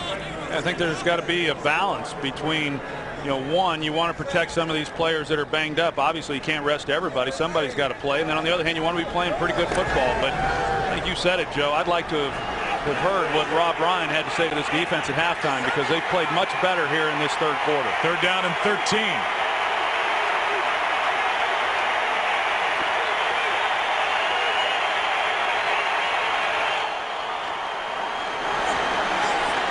Vick over the middle, finds McCoy. And LaShawn McCoy is brought down short of 1st down yardage. Butler in on the stop, and a gain of 10 to bring up 4th down. We talked about LaShawn McCoy a little bit, but it really is a shame that this team has not been better than they've been for his sake, because he's really had an exceptional season. And I think that if this Eagles team had been winning more games and had played to the level that everyone anticipated coming into the year, that he would be mentioned with some of the MVP candidates like Aaron Rodgers and Drew Brees. It's hard to say a guy who's number 2 in the NFL in rushing is underrated. He is dynamic. It's a good punt by Henry, sending Dwayne Harris back, and he will be knocked down at the 24 by Brandon Hughes. Take a break, come back. Cowboys will have it down by 14. It's a tradition that began 20 years ago as the Cowboys take a morning out of their schedule to visit kids at Cook Children's Medical Center in Fort Worth and Texas Scottish Rite Hospital and Children's Medical Center in Dallas. Tony Romo, Jason Witten, saw Miles Austin earlier. Something that I'm sure you were a part of when you played here with the Dallas Cowboys. Yeah, all across the league, you know, teams are making visits at this time of year to these children's hospitals. A lot of good work being done. And a lot of faces lighting up. Your favorite players walk through the doors. McGee is taken over for Romo, and down he goes. Sacked, and it's Cole. Trent Cole gets his 10th of the year. A loss of 9. Yeah, Trent Cole, he's going to be working against Doug Free. They're along that offensive left side, and see, he's just able to use the speed to get around Doug Free. And you know, we've talked a little bit about Tyron Smith and the year that he's had as a rookie, as you said earlier, Joe. You know, really their best offensive lineman, which is saying something for such a young player. Eventually, maybe as early as next year, he'll be their left tackle here in Dallas. Second down and 19.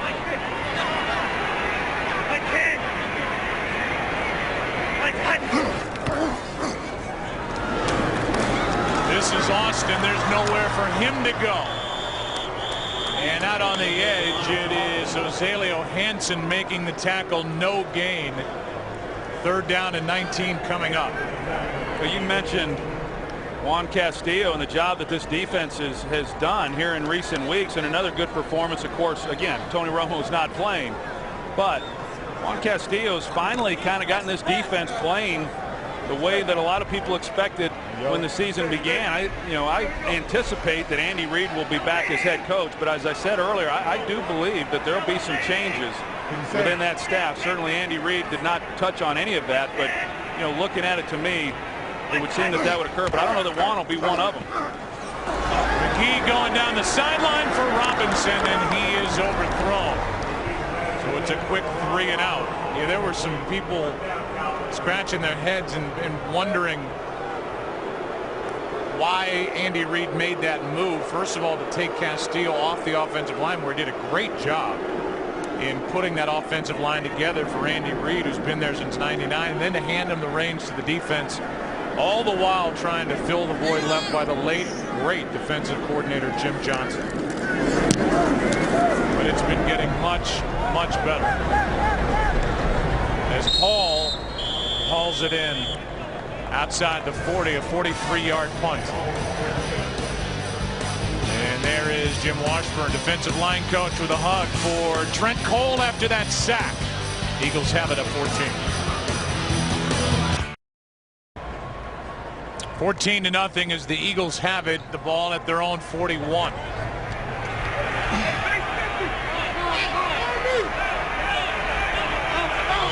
Under 7 to play here in quarter number 3. Fake the handoff. Vic backs up and hits Selleck on a tight end screen.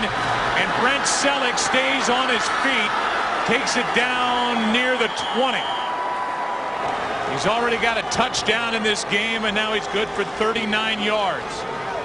On that play, it looked like Terrence Newman was on offense making a block for Brent Selleck instead of as a defensive back trying to make a play. You see, once Selleck gets the ball in his hands, you see the Terrence Newman, 41, has his back to the ball and never sees Brent Selleck run right by him.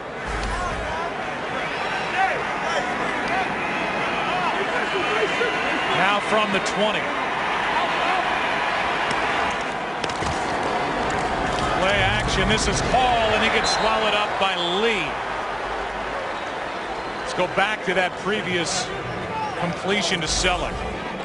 Yeah, here's Terrence Newman. It's Jeremy Maclin who, he's in coverage, and then Macklin's trying to make the block, but Newman never turns around and tries to locate exactly where the ball was. He's obviously confused on the play, but because he doesn't turn around, he then doesn't get a hit or anything on Selleck. And Newman, he's had a tough year. You talk about this defense and the inconsistency that they've shown. He's been right there with them. Second down and 12.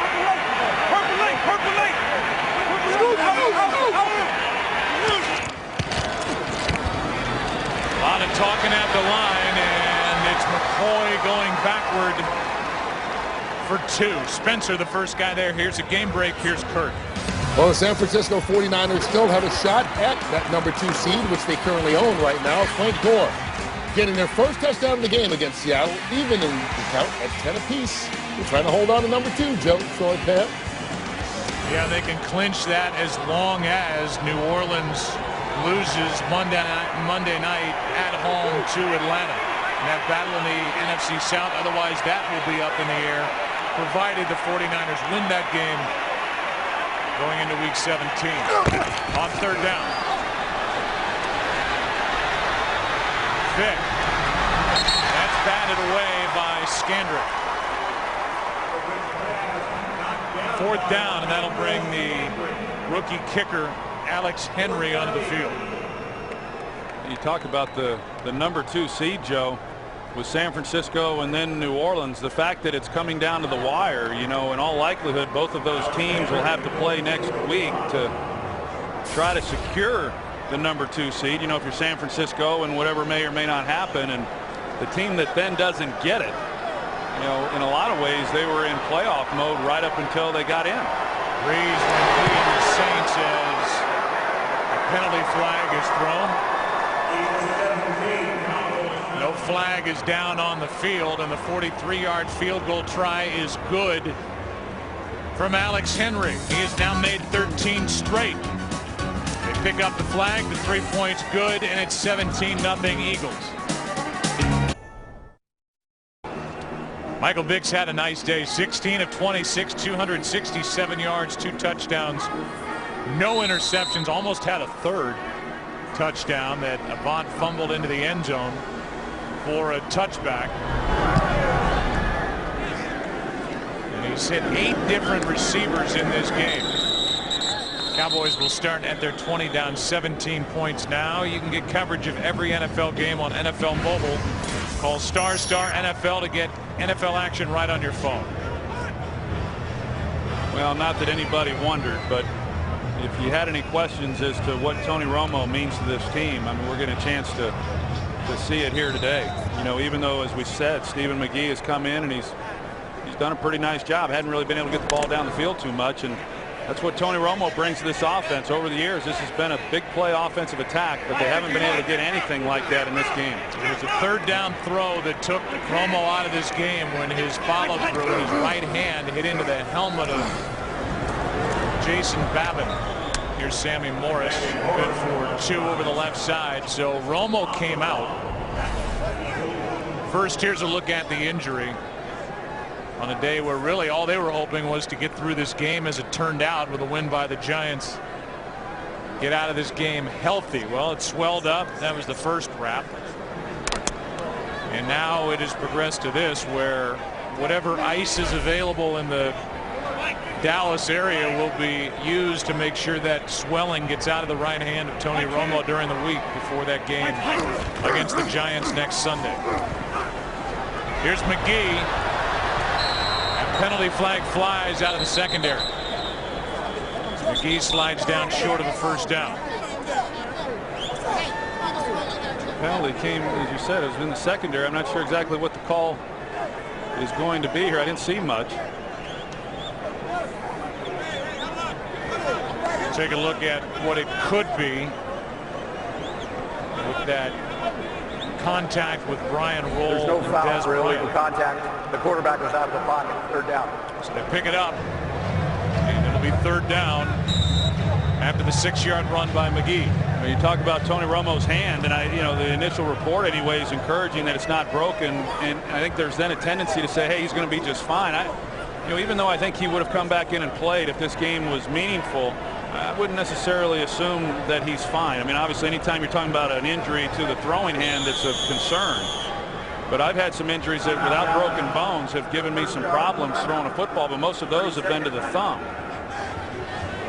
Back of the right hand. We look ahead to next week as Dallas. Jason Garrett was pleading his case, either with that call, picking up the flag, or the play clock. We look ahead to next week and realize, as you look at the schedule of games here on Fox, it is a doubleheader day, with a big one being America's Game of the Week. The Cowboys at the Giants. That is subject to change because of the flex scheduling. NBC had the Cowboys and Giants just a couple of weeks ago here. A game that the Giants came roaring back in the last 5 minutes, 12 seconds to win when they were down 12 points. Winning that game behind a great effort by Eli Manning. And now those two teams will meet next Sunday in New Jersey for the NFC East. Yeah, and I think for the Cowboys, you know, we expected, or a lot of people expected, that it would come down to them or the Philadelphia Eagles. Nobody really anticipated that the Giants would be in the conversation of winning the division. And as poorly as they've played here over the last 6 weeks, a nice win today against the Jets, and now they're positioned with one more win. They'll make the postseason for the first time in 3 years. Third down and 2. McGee pulls it down, and now down he goes, Jaquay Parker. And this defensive front for the Eagles has been relentless. You know, the offensive line for the Cowboys on this right side over here had some problems the last time these teams met, and they've had some problems again in this game. They run a twist. The defensive front does. Jaquay Parker, he's able to then get free, and Stephen McGee just had no chance.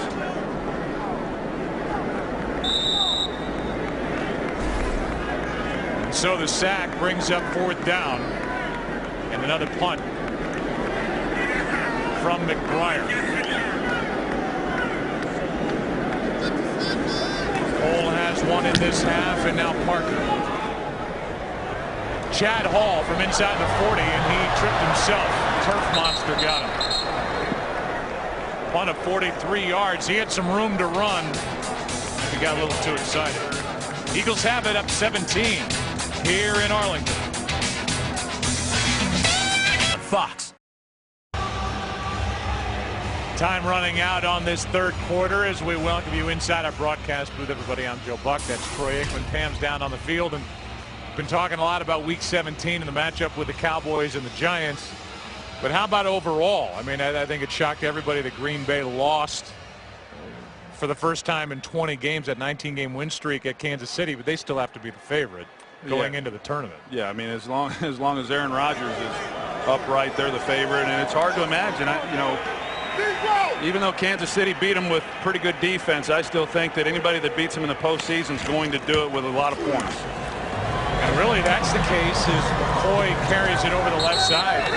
All these top teams, New England, Green Bay, New Orleans, give up a lot of yards and give up a lot of passing yards, and we could see some real shootouts in this postseason coming up. Yeah, you know, we constantly still hear that defense wins championships, and you know, not to dismiss the importance of defense, but I believe that the game is different than it's ever been, and you better be able to score points. And yet I still look at Green Bay defensively, as badly as they have played, I still think that they can turn it on at any time. Sean McCoy limped off, and Ronnie Brown, the former Dolphin, picks up a first down. Well, we talked about Drew Brees being 304 yards away from breaking Dan Marino's passing yardage record for a single season as they work on the left ankle of LaShawn McCoy. And right now the Saints are 11-3 in a battle for that number 2 seed at the moment. Green Bay still hasn't wrapped up the number 1 seed yet. But we all know that Saints team, which won it all in 09, can put up a lot of points to make the field look awfully short. Sean Jackson, the intended receiver, incomplete, and there was pressure by Ware. Let's go for a game break. Here's Kurt. Well, a victory today by the Lions not only would clinch their first playoff berth since '99, but give them their first 10-win season since '95. Kevin Smith doing his part. Short 6-yard run. They lead it 31-10 over the Chargers in the fourth quarter. Joe, Troy, and Penn. And that playoff picture, at least wild card-wise, is getting crystal clear in the NFC. Well, with Chicago and the injury to Cutler, they kind of fell out of the race, and it was a little scary there for a while with the Detroit Lions. It would have been a real disappointment if they hadn't have made it to the playoffs after starting 5-0. Here is Jackson. Depends on the spot. They're going to spot him short of a first down. The third down and a yard down to Pam Oliver we go. Well, Sean Lee, the linebacker who's been dealing with the wrist injury, he is getting attention from the trainers. Lee has been grabbing at that right hamstring. There's some tightness there, Joe. Coaches are holding him out for the time being. Back to you. Well, he is the quarterback of this defense, and Rob Ryan told us he's as good as any young linebacker in his second year that he's ever coached. Yeah, he's a special talent, you know, and he's a gym rat. He loves the game. We're going to be talking about him for a long time. He's got 5 tackles today, 4 interceptions on the year as Brown carries for first down. What I think is interesting, Joe, is, you know, again, looking at next week's game as far as who's going to win this NFC East. You know, the Giants winning today, but they've lost 5 of their last 7 games. If the Cowboys go on and lose this game, they will have lost 3 of their last 4. And yet here they are playing for the division title. I mean, it really is amazing that these two teams, after having not really finished all that well, and yet they'll be playing for the division title. And I think it just speaks to how down the NFC East was this year. This has been a bad year for the division, no doubt. And a division that coming in, Brown will end this third quarter with that carry over the right side for 3 yards. Everybody just about handed to the Eagles. They were eliminated today. Go to the fourth. Back after this from your local Fox station.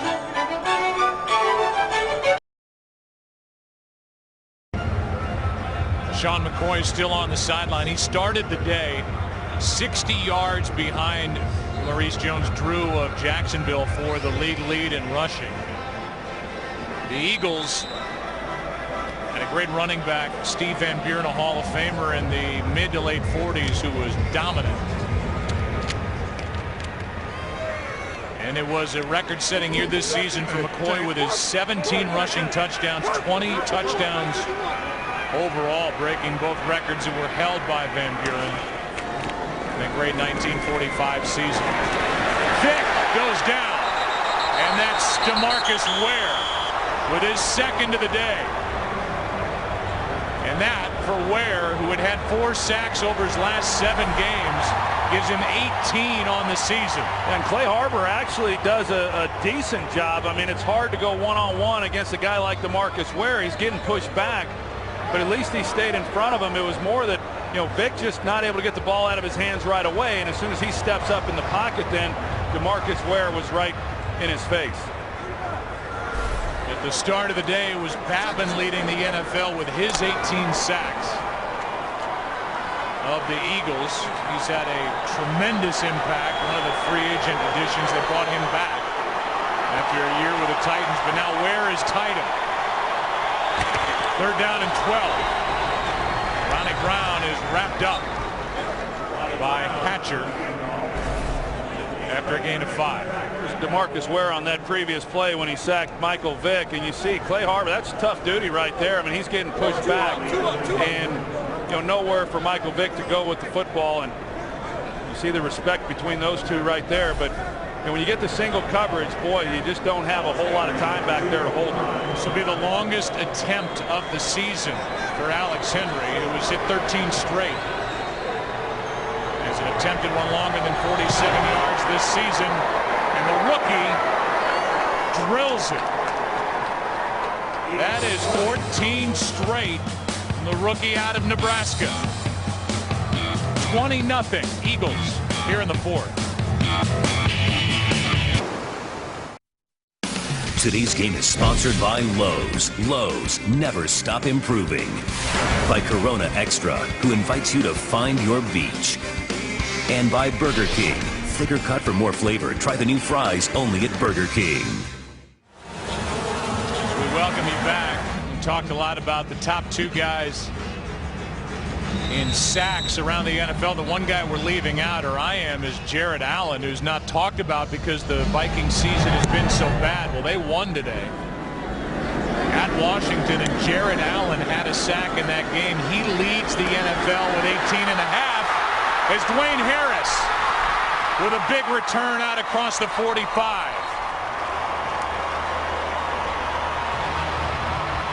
Tom Nelson with a tackle after a 51-yard return. But this is a nice job by Alex Henry, and he maintains his position and at least is able to slow him down just enough.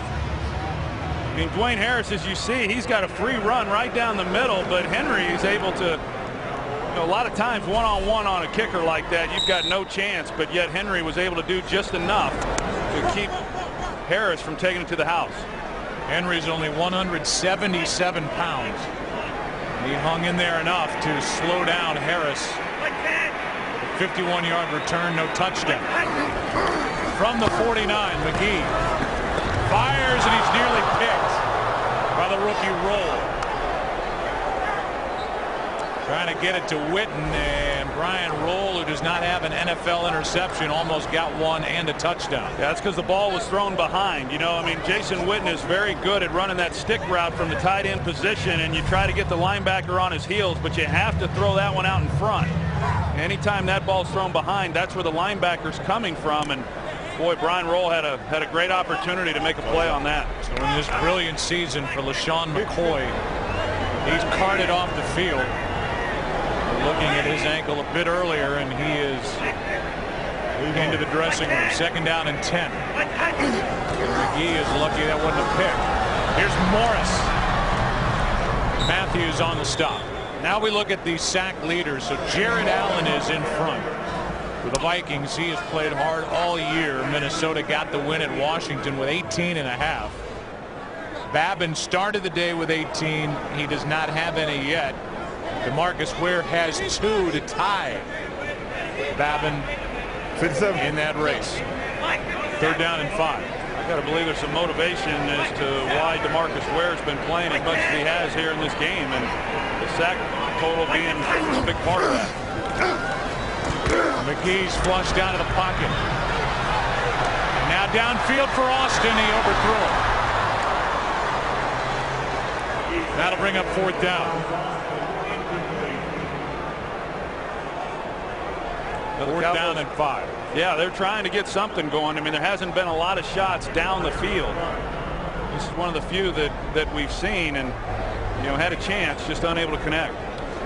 The Cowboys do not win here today.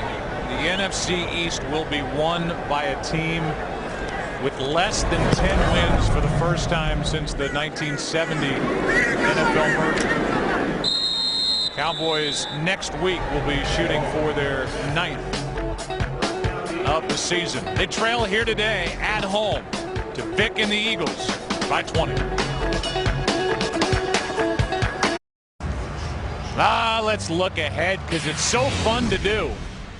First, we have to look back. Week 14, and we look ahead to this matchup, and it was Jason Pierre-Paul night here in Arlington. 2 sacks, safety, a forced fumble, and then at the end of the game after the timeout, the blocked field goal, which would have tied it. And he was the NFC Defensive Player of the Week, and this guy's played hard all year long, and even in a disappointing effort last week by the Giants, he played hard against the Redskins.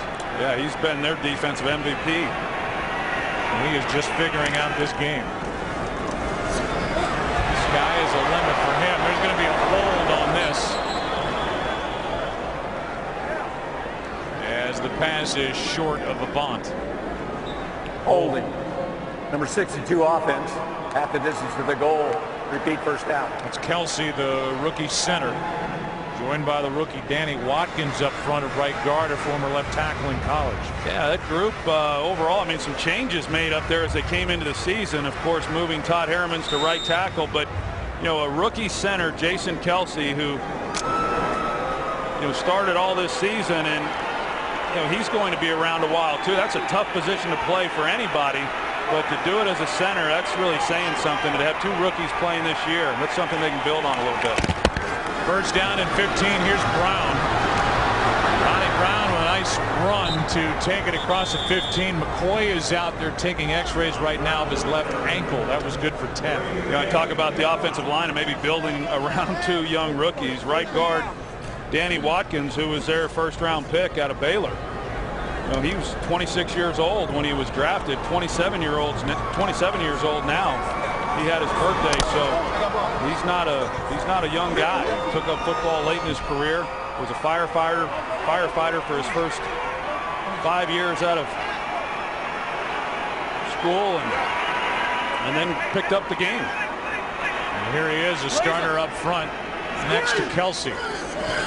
Spencer got there too late as Vic was able to get rid of it on second down in the direction of a bunt. And that's why last year when we were going into the Super Bowl, it was held here in Arlington, you think of a guy like Marquise Pouncey and how good he was as a rookie center when they lost him and did not have him for that Super Bowl and the loss against the Green Bay Packers.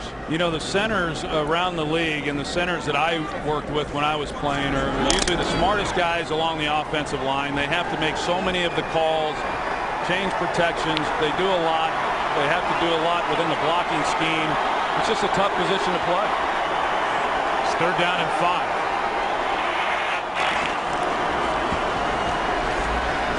Vic over the middle for Jackson. What a nice catch as he reached out, hauled it in 17 yards for a 1st down. Well, excellent protection up front, and you're going to see the job that Deshaun Jackson is able to do on the catch. You know, I mean, you're going over the middle. You'd like that ball on you a little bit more.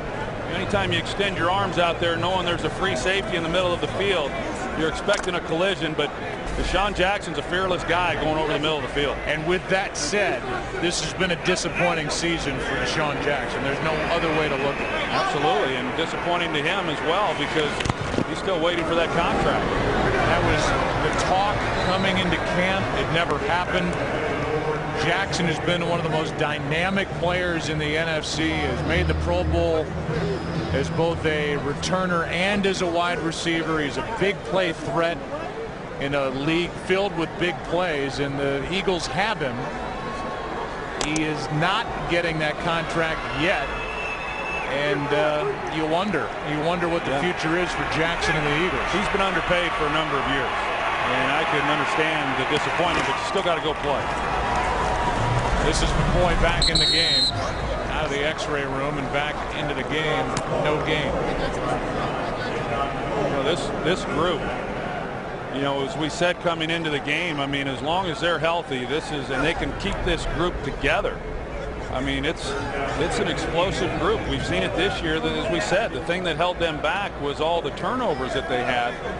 But they're hard to match up against, and you know, hopefully for Eagle fans and for this organization, they're able to keep this group intact. You wonder where the Eagles would be without those 2 fourth-quarter missed field goals by the rookie Henry in that game in Philadelphia, and that come-from-behind win by Jim Harbaugh and the 49ers earlier in the year. On 3rd down, that one's into the ground at the feet of Selleck. You know, there was so much talk about Andy Reid at the beginning of the season, the 1-4 start, his dream team, all that stuff, disappointing. But Andy Reid in his 13th season has been in the playoffs 9 times in the first 12 years, runs a good organization, and as far as the guys we deal with, I think you realize when you sit down with him, he's in total charge of this franchise, and at least in my opinion, it's a franchise in good hands with Andy Reid. Well, he's a great football coach. I can't imagine him going anywhere. I mean, who knows what might or might not happen, but I wouldn't anticipate him losing his job. He wouldn't be unemployed long. As Dwayne Harris on the return dances around and takes it out to the 23. Michael Vick was injured on that last throw when he got hit by Spencer. He's on the sideline trying to shake out the cobwebs. His team up 20. Today's game is sponsored by the Ford F-150, the only truck available with EcoBoost. We always go from America's Game of the Week to the OT, presented by Lowe's, coming up after this game. Plenty to talk about. I can't. The playoff picture coming more and more into focus. Down 20-0. McGee goes down in the arms of Derek Landry. That's number 2 on the year from the free agent from the Panthers. And this defensive front keeps on coming. The Cowboys, and I'm sure you remember parts of this game. Last time they were shut out at home was in '91 when Bud Carson's Eagle defense threw you around for 11 sacks. You know, I was wondering, I thought it was 8 sacks, but now that I think back, you're right, 11. And well, 3 of them you might not remember. No, I remember those. I still remember them. Boy, they've had some great defenses for a long, long time. McGee on the run as a wide open receiver, Des Bryant, along the sideline. And the completion will make it a more manageable 3rd down. Game break time. Here's Kirk. We don't usually show field goals, but this is a special one. David Akers, 41st field goal of the year for the current 49er. That's a brand new single-season mark in the NFL. Extends the Niners' lead over Seattle. Right now, 16-10. Jim Harbaugh was upset about a non-call that didn't matter. Joe? All right, thanks. Yeah, Troy and I looked at each other like, what was that? They missed David Akers. I know the rookie Henry's going to be a good one, it appears. Most accurate field goal kicker in collegiate history. Here's a nice throw for a 1st down to Bryant. But again, you go back to the 2 missed field goals against Akers and the 49ers at home in that game. The 49ers came roaring back. That was the start of great things for San Francisco, and a loss that the Eagles will look back on and wonder what might have been if not for that.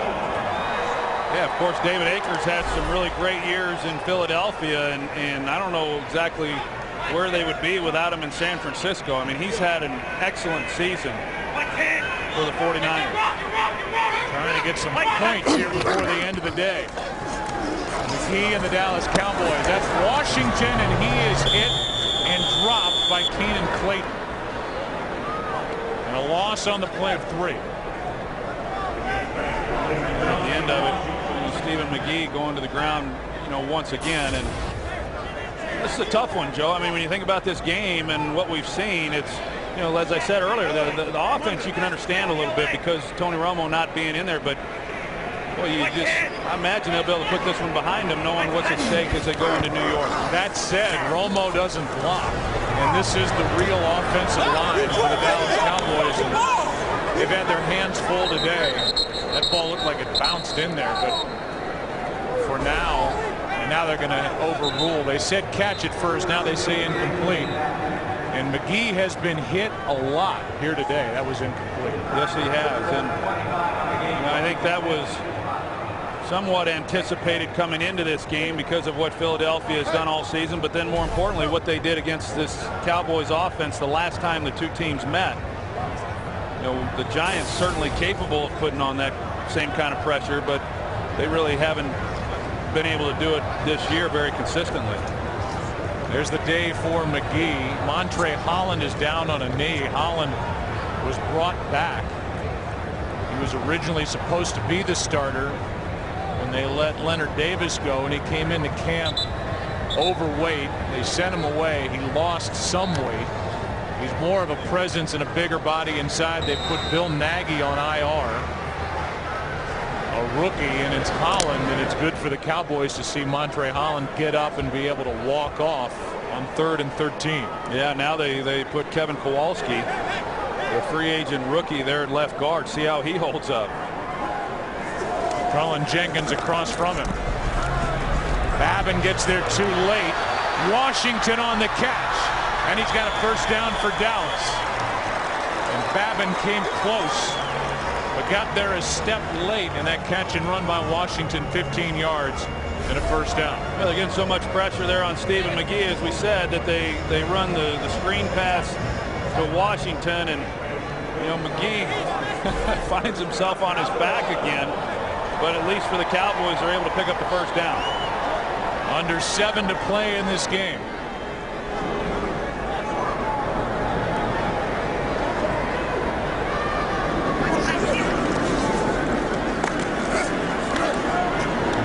Fires, and it is incomplete.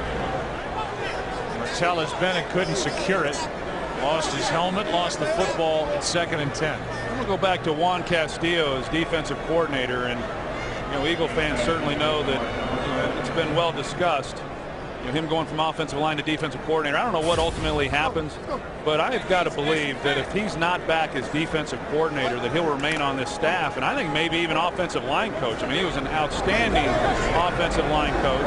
He had to relearn everything that they've done under Andy Reid for the last several years with Howard Mudd when he came in.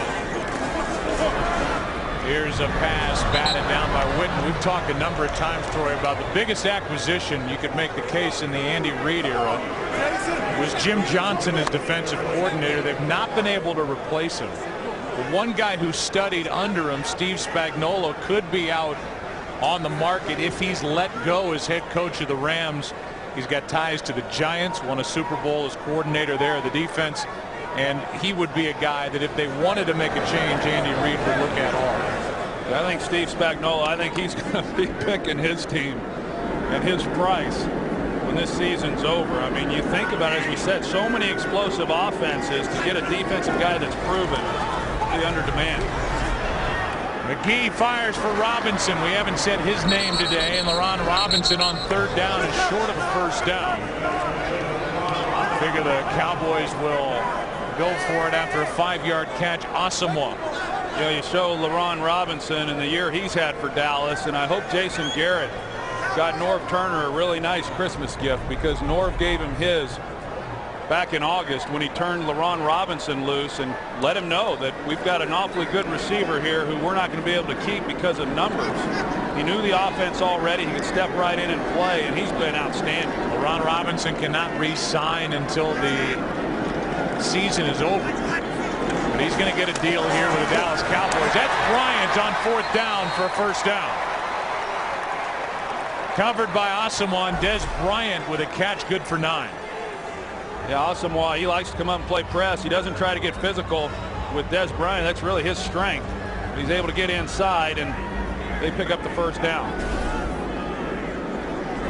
When they're right, the Dallas Cowboys have 3 wide receivers that can give you fits. And they will test that secondary of the New York Giants next week. Secondary that's been under heavy fire all season long. Here's Witten. He's still playing. And he's dragged down from behind by Casey Matthews, a gain of 1. You surprised to see Witten still out there? Yeah, you know, I mean, there's a lot of guys I think you'd like to be able to just sit down, but then you've got to have other bodies that can come in and play. You know, Jason Witten, we certainly understand the importance of him and what he means to this offense coming into this game, the Cowboys' leading receiver and certainly the security blanket and the go-to guy for Tony Romo. Witten just passed Drew Pearson, now 3rd on the all-time Cowboy receiving list. But he's just got 2 catches for 7 yards here today. Bryant again. He's been busy trying to make guys miss. And he ends up back at the 29. Completion of 5. Really, if there's any drama left in this game, and this would be a stretch to call it drama, but the last time Cowboys were shut out at home, it's been 165 games, and that is coincidentally the last road shutout by the Eagles under Bud Carson back in '91. Happened here, not here. It happened at Texas Stadium. 3rd down and 3.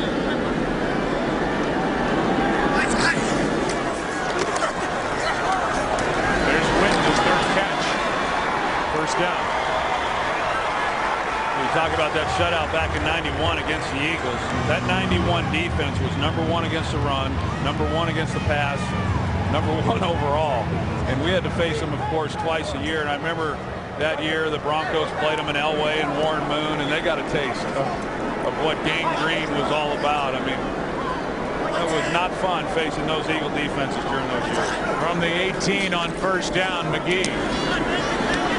And looking for Witten, who drives right into Nate Allen, a gain of 8. Witten, who's had 8 straight years of 700+ receiving yards. Second longest streak for a tight end. Hall of Famer Shannon Sharp is first on that list. 2nd down, Dallas. You know, as great as Jason Witten is on the field, he's as good a leader in that locker room. You know, every coach who's come through Dallas just marvels at the way he competes every day in practice, and he just goes about it the right way, a real professional. 2nd down and 2.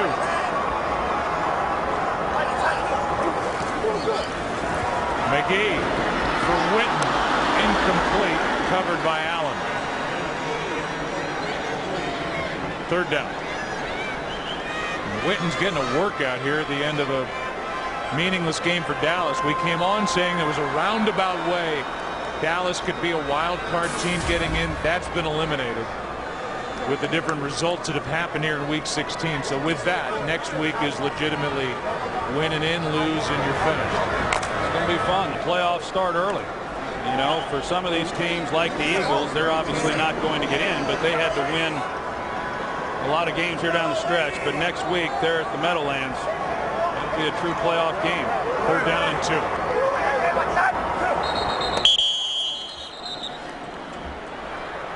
Delay game, offense, 5-yard penalty, 3rd down. So 3rd down and 7. And at least the wrap for Romo is decreased in size as they've taken the ice off the back of that right hand. You think that will be the most talked about right hand? Yes. This next week.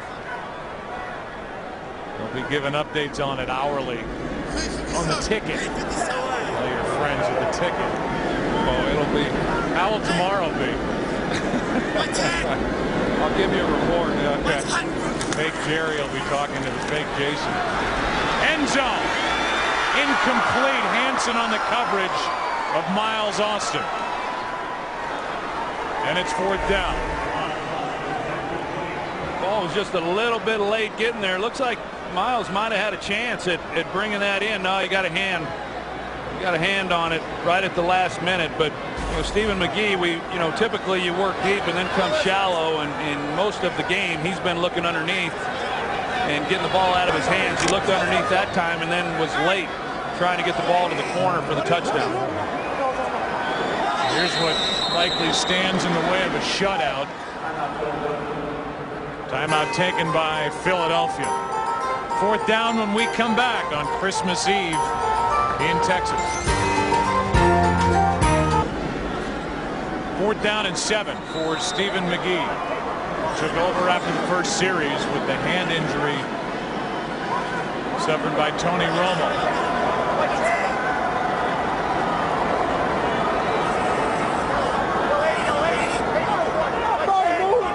That's okay. McGee gets out of trouble. End zone incomplete, and the Eagles take over.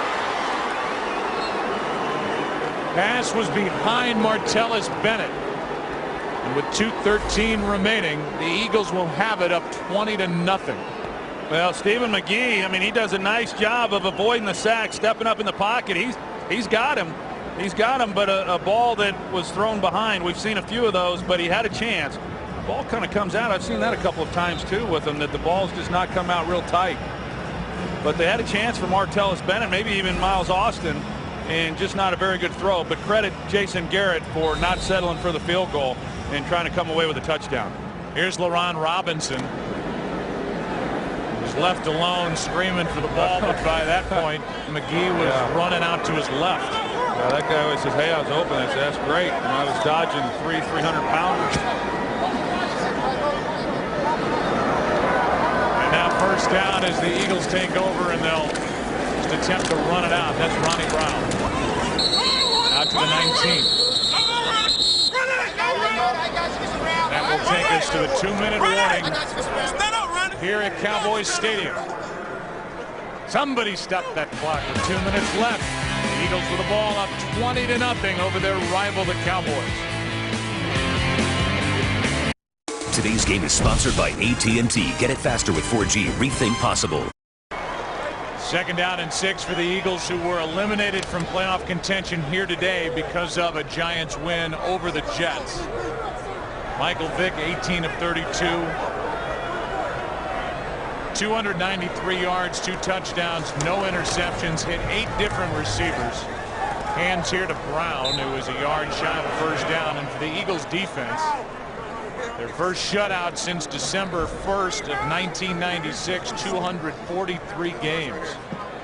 And as we've said, an ascending defense here at the end under first-year defensive coordinator Juan Castillo, although they did get to work against Stephen McGee as opposed to Romo, who's been red hot.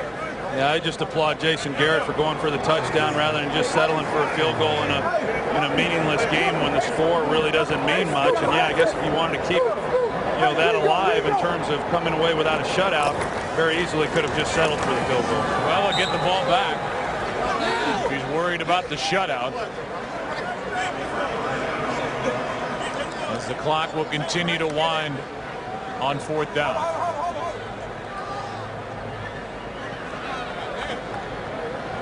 You look at it and it's thinking, well, maybe Andy Reid will just go for it here and then just try to run out this clock. But Bobby April, the special teams coach, waiting to get word from Andy Reid as well.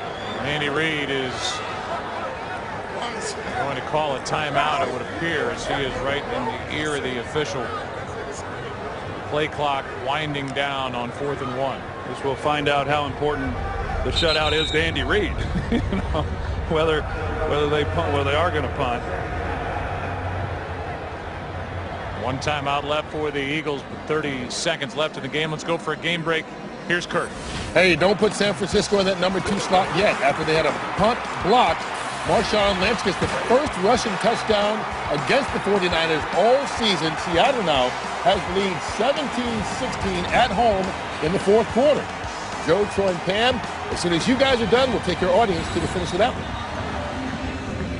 All right, good. So that jockeying for position in the NFC with Green Bay in the top spot, then San Francisco, then New Orleans. New Orleans will play on Monday night at home against Atlanta. Atlanta's been hot, and they are now in the driver's seat for a playoff spot as a wild card. Atlanta losing the previous meeting at home. This one blocked by the rookie Carter, and now taken back by Holly with 22 seconds left. Bruce Carter got his hand on it as Chaz Henry took a long time to get rid of it, and now back to the shutout numbers as the offense comes on the field for Dallas. You see the pressure just right up the middle. He's able to, Bruce Carter is, and gets his hands on it, and Andy Reid's probably saying now he should have just gone for it on 4th down. Well, the ball is at the 16. Again, the only thing on the line here is the shutout. McGee'll start in the shotgun.